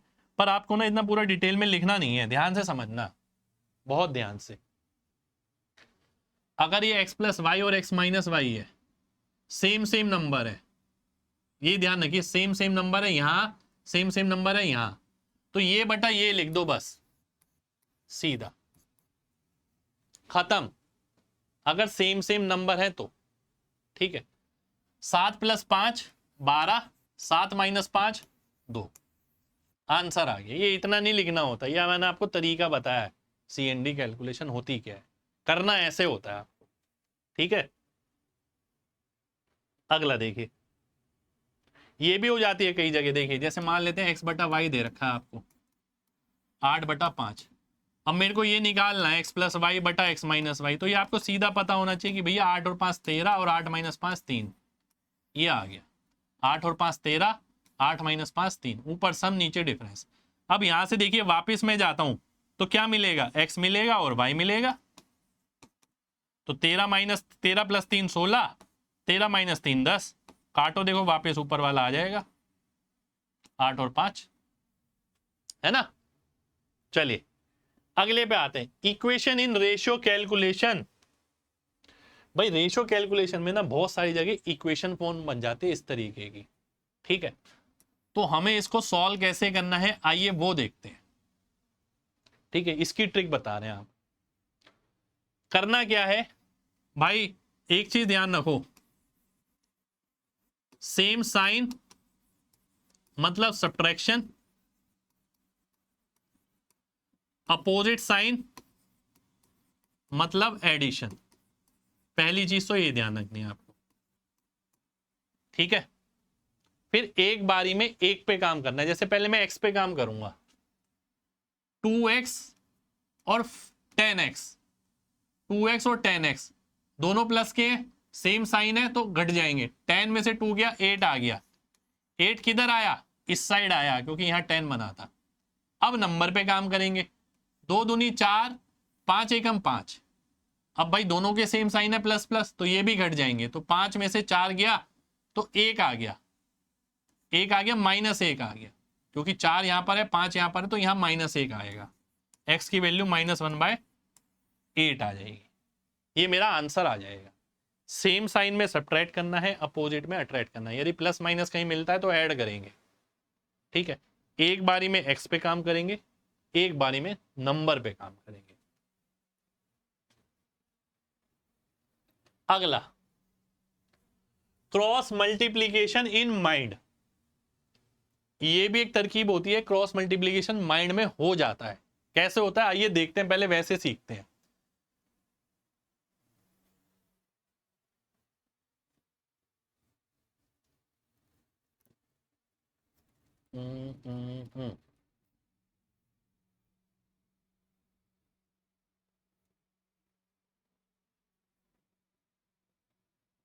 ये 1 सेकंड हो गया, कुछ गड़बड़ लग रही है।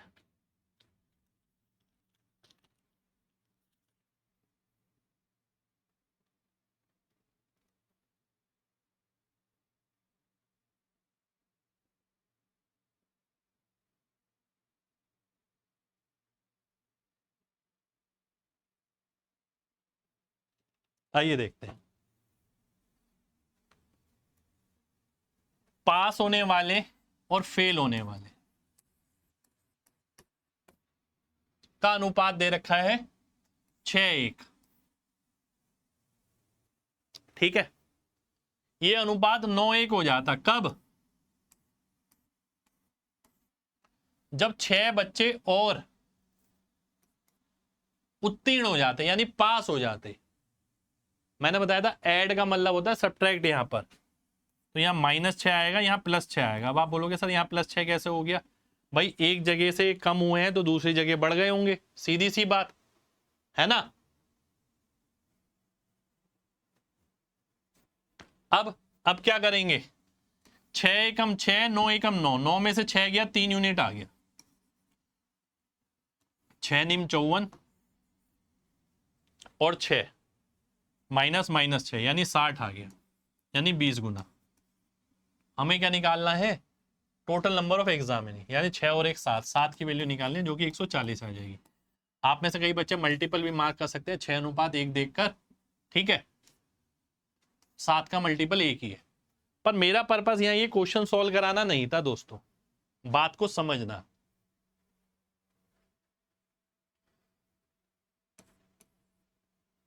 ध्यान से समझना।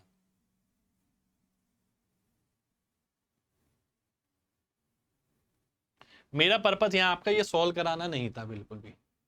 मेरा पर्पस था कि आप क्रॉस मल्टीप्लीकेशन माइंड में कैसे कर सकते हैं, ठीक है। मेरा पर्पस ये था। 6 more examinees had been passed। रुक जाओ, ठीक है, ध्यान से देखना। इसका एक एग्जांपल और ले सकता हूं मैं सोच रहा हूं एग्जांपल, क्योंकि इसमें 2 डाटा नहीं आ रहे कि मैं आपको इसमें माइंड में कराऊं। देखिए माइंड में करने की क्या तरकीब रहती है मैं आपको बताता हूं। वैसे मैंने यूट्यूब पर और वीडियो भी बना रखी है, आप देख लेना। माइंड में करने की तरकीब ये रहती है कि भैया हमें ये पता लग गया क्रॉस मल्टीप्लीकेशन होगा, बोलो हाँ। पास पास वाले दूर दूर वाले उन्हें गुणा कर दो, पहली बात तो ये हर जगह कॉन्सेप्ट काम आता है। तो 9 एकम 9, 6 एकम 6, तो 9 में से 6 गया, वैल्यू मिलेगी 3 यूनिट की, ठीक है जी। वैल्यू क्या मिलेगी, 3 यूनिट की मिलेगी। बता ही देता हूं, यहां पर बता ही रहा हूं आपको, ध्यान रखना। पास पास दूर दूर एक साथ और घटा दो, ठीक है, एक साथ करके घटा दो। तो अनुपात देखा मैंने, 6:1 था, पास फेल, ये 9:1 था। पास पास कौन से हुए, 9 और 1, और 6 और 1 हो गए दूर दूर वाले। तो 9 में से 6 गया, 3 यूनिट आ गया, 3 यूनिट की वैल्यू मिलेगी, ठीक है। माइंड में ही पता लग गया। वैल्यू कितनी मिलेगी वो लास्ट वाले से पता लगेगा। जैसे देखो यहाँ है, ठीक है, हमने पढ़ा 6 मोर एग्जामिनीज, मोर का मतलब माइनस होता है और बाकी जो बचेगा वो प्लस का आएगा, ठीक है, फेल वाले में। तो इधर देखो 9 6 54, दूर दूर वाले, पास पास वाले, 54 माइनस माइनस 6 यानी 60। हमें पता लग गया 3 की वैल्यू 60 है, 20 गुना 7 की 140 आ जाएगी, 140 आंसर हो जाएगा। तो क्रॉस मल्टीप्लिकेशन माइंड में लगाने की तो बच्चे सोचते ही नहीं है, माइंड में लगने वाला खेल है ये, ठीक है। पास पास दूर दूर का कॉन्सेप्ट पहले लगाओ अनुपात में, फिर लगाओ जो डाटा है उसके अंदर। भाई जब आखिरी वाला डाटा आखिरी वाली वैल्यू निकालनी है तो ये वाला अनुपात लेना, शुरुआत वाला नहीं लेना। अब इसके पास जो नंबर होगा वो गुणा हो जाएगा, इसके दूर जो होगा वो गुणा हो जाएगा, आंसर आपके सामने आ जाएगा। अगला देखो, अब हम प्रपोर्शन का एक फिक्स पैटर्न है, इसकी ट्रिक देखने वाले हैं। इनमें से 6, 14, 18, 38 के अंदर क्या जोड़ा जाए कि नंबर प्रपोर्शन में हो जाए। यानी 6 के अंदर कुछ जोड़ना है, देखिए 6 के अंदर कुछ जोड़ना है, 14 के अंदर कुछ जोड़ना है, 18 के अंदर कुछ जोड़ना है, 38 के अंदर कुछ जोड़ना है कि ये प्रपोर्शन में आ जाए। ठीक है, बात को समझना, तगड़ा सवाल है ये। इसके अंदर बच्चे यही करते हैं बहुत सारे।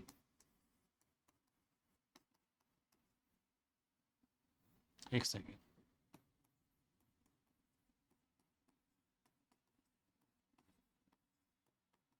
ठीक है, यही करते हैं और फिर इसे सॉल्व करना पड़ता है। हम क्या करेंगे, ध्यान से देखिए, ये नहीं करेंगे हम। एक तरीका बता रहा हूं, वो ध्यान रखना, हर जगह काम आएगा भाई, हर जगह। पहले इसका अंतर निकालो, 8 यूनिट, 14 माइनस 6 लास्ट वाले में से ये, 38 में से 18, 10 यूनिट, 10 कह रहा हूं 20 यूनिट। ठीक है, पहले ये कर लिया।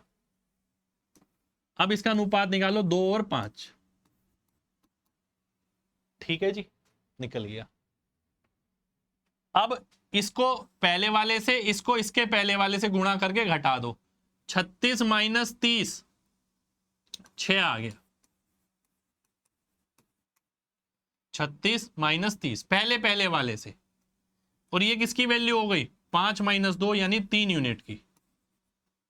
ये भी लिख दिया मैंने, यानी 2 गुना पे चल रहा है, 2 गुना पे चल रहा है, यानी 1 यूनिट की वैल्यू 2 आ गई, यानी x की वैल्यू क्या आएगी, 2 आएगी। जो 1 यूनिट की वैल्यू आएगी वही आपकी x की वैल्यू आएगी। समझ रहे हो बात? इसमें हम सोल्व करने जाएंगे ना तोते उड़ जाएंगे भाई। ये कॉन्सेप्ट ऐसे सभी सवालों में लगेगा। इसका अनुपात निकालो, इसका अनुपात दे रखा है, अंतर निकालो। अंतर हमेशा ध्यान रखना, आजकल नेगेटिव वैल्यू भी आ रही है, एग्जामिनर खेल रहा है, आपको अंतर ऐसे ही निकालना, ये माइनस ये माइनस ये, चाहे माइनस में आए चाहे प्लस में आए।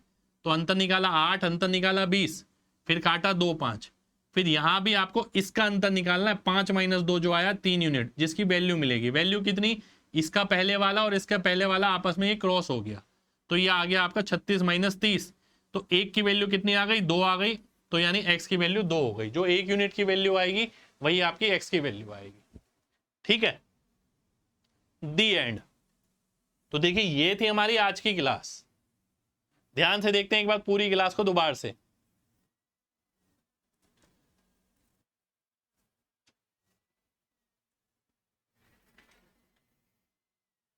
रेशियो जब मैंने शुरू किया था मैंने बोला था कंसेप्ट रहेगा, थ्योरी रहेगी, प्रॉपर्टीज रहेगी, ट्रिक्स रहेगी, कंप्लीट चैप्टर की। हमने वही किया, पहले रेशियो को समझा, क्या होता है, कंपैरिजन होता है, क्यों जरूरत पड़ती है, क्या जरूरत है पढ़ने की। ठीक है, एक अनुपात से कितने अनुपात बना सकते हो। ठीक है, फिर ये आ गया हमारा ये सब। फिर मैंने बताया types of ratio, mix ratio, duplicate, सब डुप्लीकेट, ट्रिप्लीकेट, सब ट्रिप्लीकेट, कंपाउंड रेशियो, इन पर सवाल आते हैं। फिर आपको ये प्रॉपर्टी बताई, इन्वर्टेंडो, ऑल्टरनेंडो, कंपोनेंडो, डिविडेंडो, CND। ठीक है, फिर उसके बाद प्रपोर्शन हमने पढ़ा। प्रपोर्शन में 2 रूल बताए मैंने आपको, ऑल्टरनेट का रिश्ता, साथ साथ का रिश्ता। उसके बाद मैंने आपको प्रपोर्शनल पढ़ाए सारे, first, second, third, fourth, 3 number के लिए, 2 नंबर के लिए। मैंने बताया फॉर्मूला तो मैं देखता ही नहीं, सीधे ये तरीका ध्यान रखो। ठीक है, फिर मैंने स्पेशल प्रॉपर्टी ये वाली बताई जिसपे बहुत सवाल बनते हैं पेपर में। फिर आपको कंटिन्यूड प्रपोर्शन बताया। ठीक है, उसके बाद हमने कॉइन वाले सवाल करे, मैंने बताया 2 तरीके के सवाल होते हैं इसके अंदर, पूरा कॉन्सेप्ट समझा दिया आपको। उसके बाद स्पेशल प्रॉपर्टी बताई ये वाली, मैंने बताया ये यूज भी कहाँ होती है। फिर मैंने आपको ये कॉन्सेप्ट बताया जिसपे बहुत सारे सवाल बनते हैं कि दोनों को सेम ऐड किया, दोनों में सेम सब्ट्रैक्ट किया, एक में प्लस एक में माइनस, ठीक है। ये चारों एग्जाम्पल ले लिए मैंने। फिर एज का बताया कि एज के अंदर क्या कॉन्सेप्ट लगता है। वेरिएशन हमने पढ़ा, सभी प्रकार के वेरिएशन, ठीक है। इसमें करने का तरीका मेन है जो बताया मैंने आप। ट्रिक स्पेशल में हमने ये देखा कि कंबाइंड रेशियो कैसे निकालना है। फिर ये बताया मैंने ए सी या ए डी निकालना है, शॉर्टकट क्या है। फिर आपको मल्टीपल का कॉन्सेप्ट बताया कि जगह जगह आप लगा सकते हैं। रेशियो टू नंबर तो हर कोई पढ़ता है, मैंने आपको नंबर टू रेशियो सिखाया। फिर यहाँ पर ऑप्शन सम गेम सिखाया। फिर यहाँ पर ये सिखाया कि इंक्रीजिंग डिक्रीजिंग देख के भी आंसर मार्क कैसे होता है। सी एंड डी कैलकुलेशन हमने सीखी। फिर रेशियो कैलकुलेशन कैसे फास्ट करनी है ये मैंने आपको बताया। क्रॉस मल्टीप्लिकेशन माइंड में कैसे होता है, पास पास दूर दूर करके, वो मैंने आपको सिखाया। फिर प्रपोर्शन का फिक्स पैटर्न जो पेपर में आता ही आता है, ये हमने किया, ठीक है। तो तब जाके हमारी क्लास खत्म हुई। तो यानी आज की क्लास में हमने सब कुछ ही देख डाला भाई साहब, पूरा चैप्टर कवर कर डाला, इसके अलावा कुछ नहीं होता रेशो के अंदर, ठीक है। तो ये जिसने कर लिया भैया उसको ये समझ लो कि रेशो का पूरा ज्ञान हो गया, सारी प्रॉपर्टी सब कुछ चला गया उसके पास।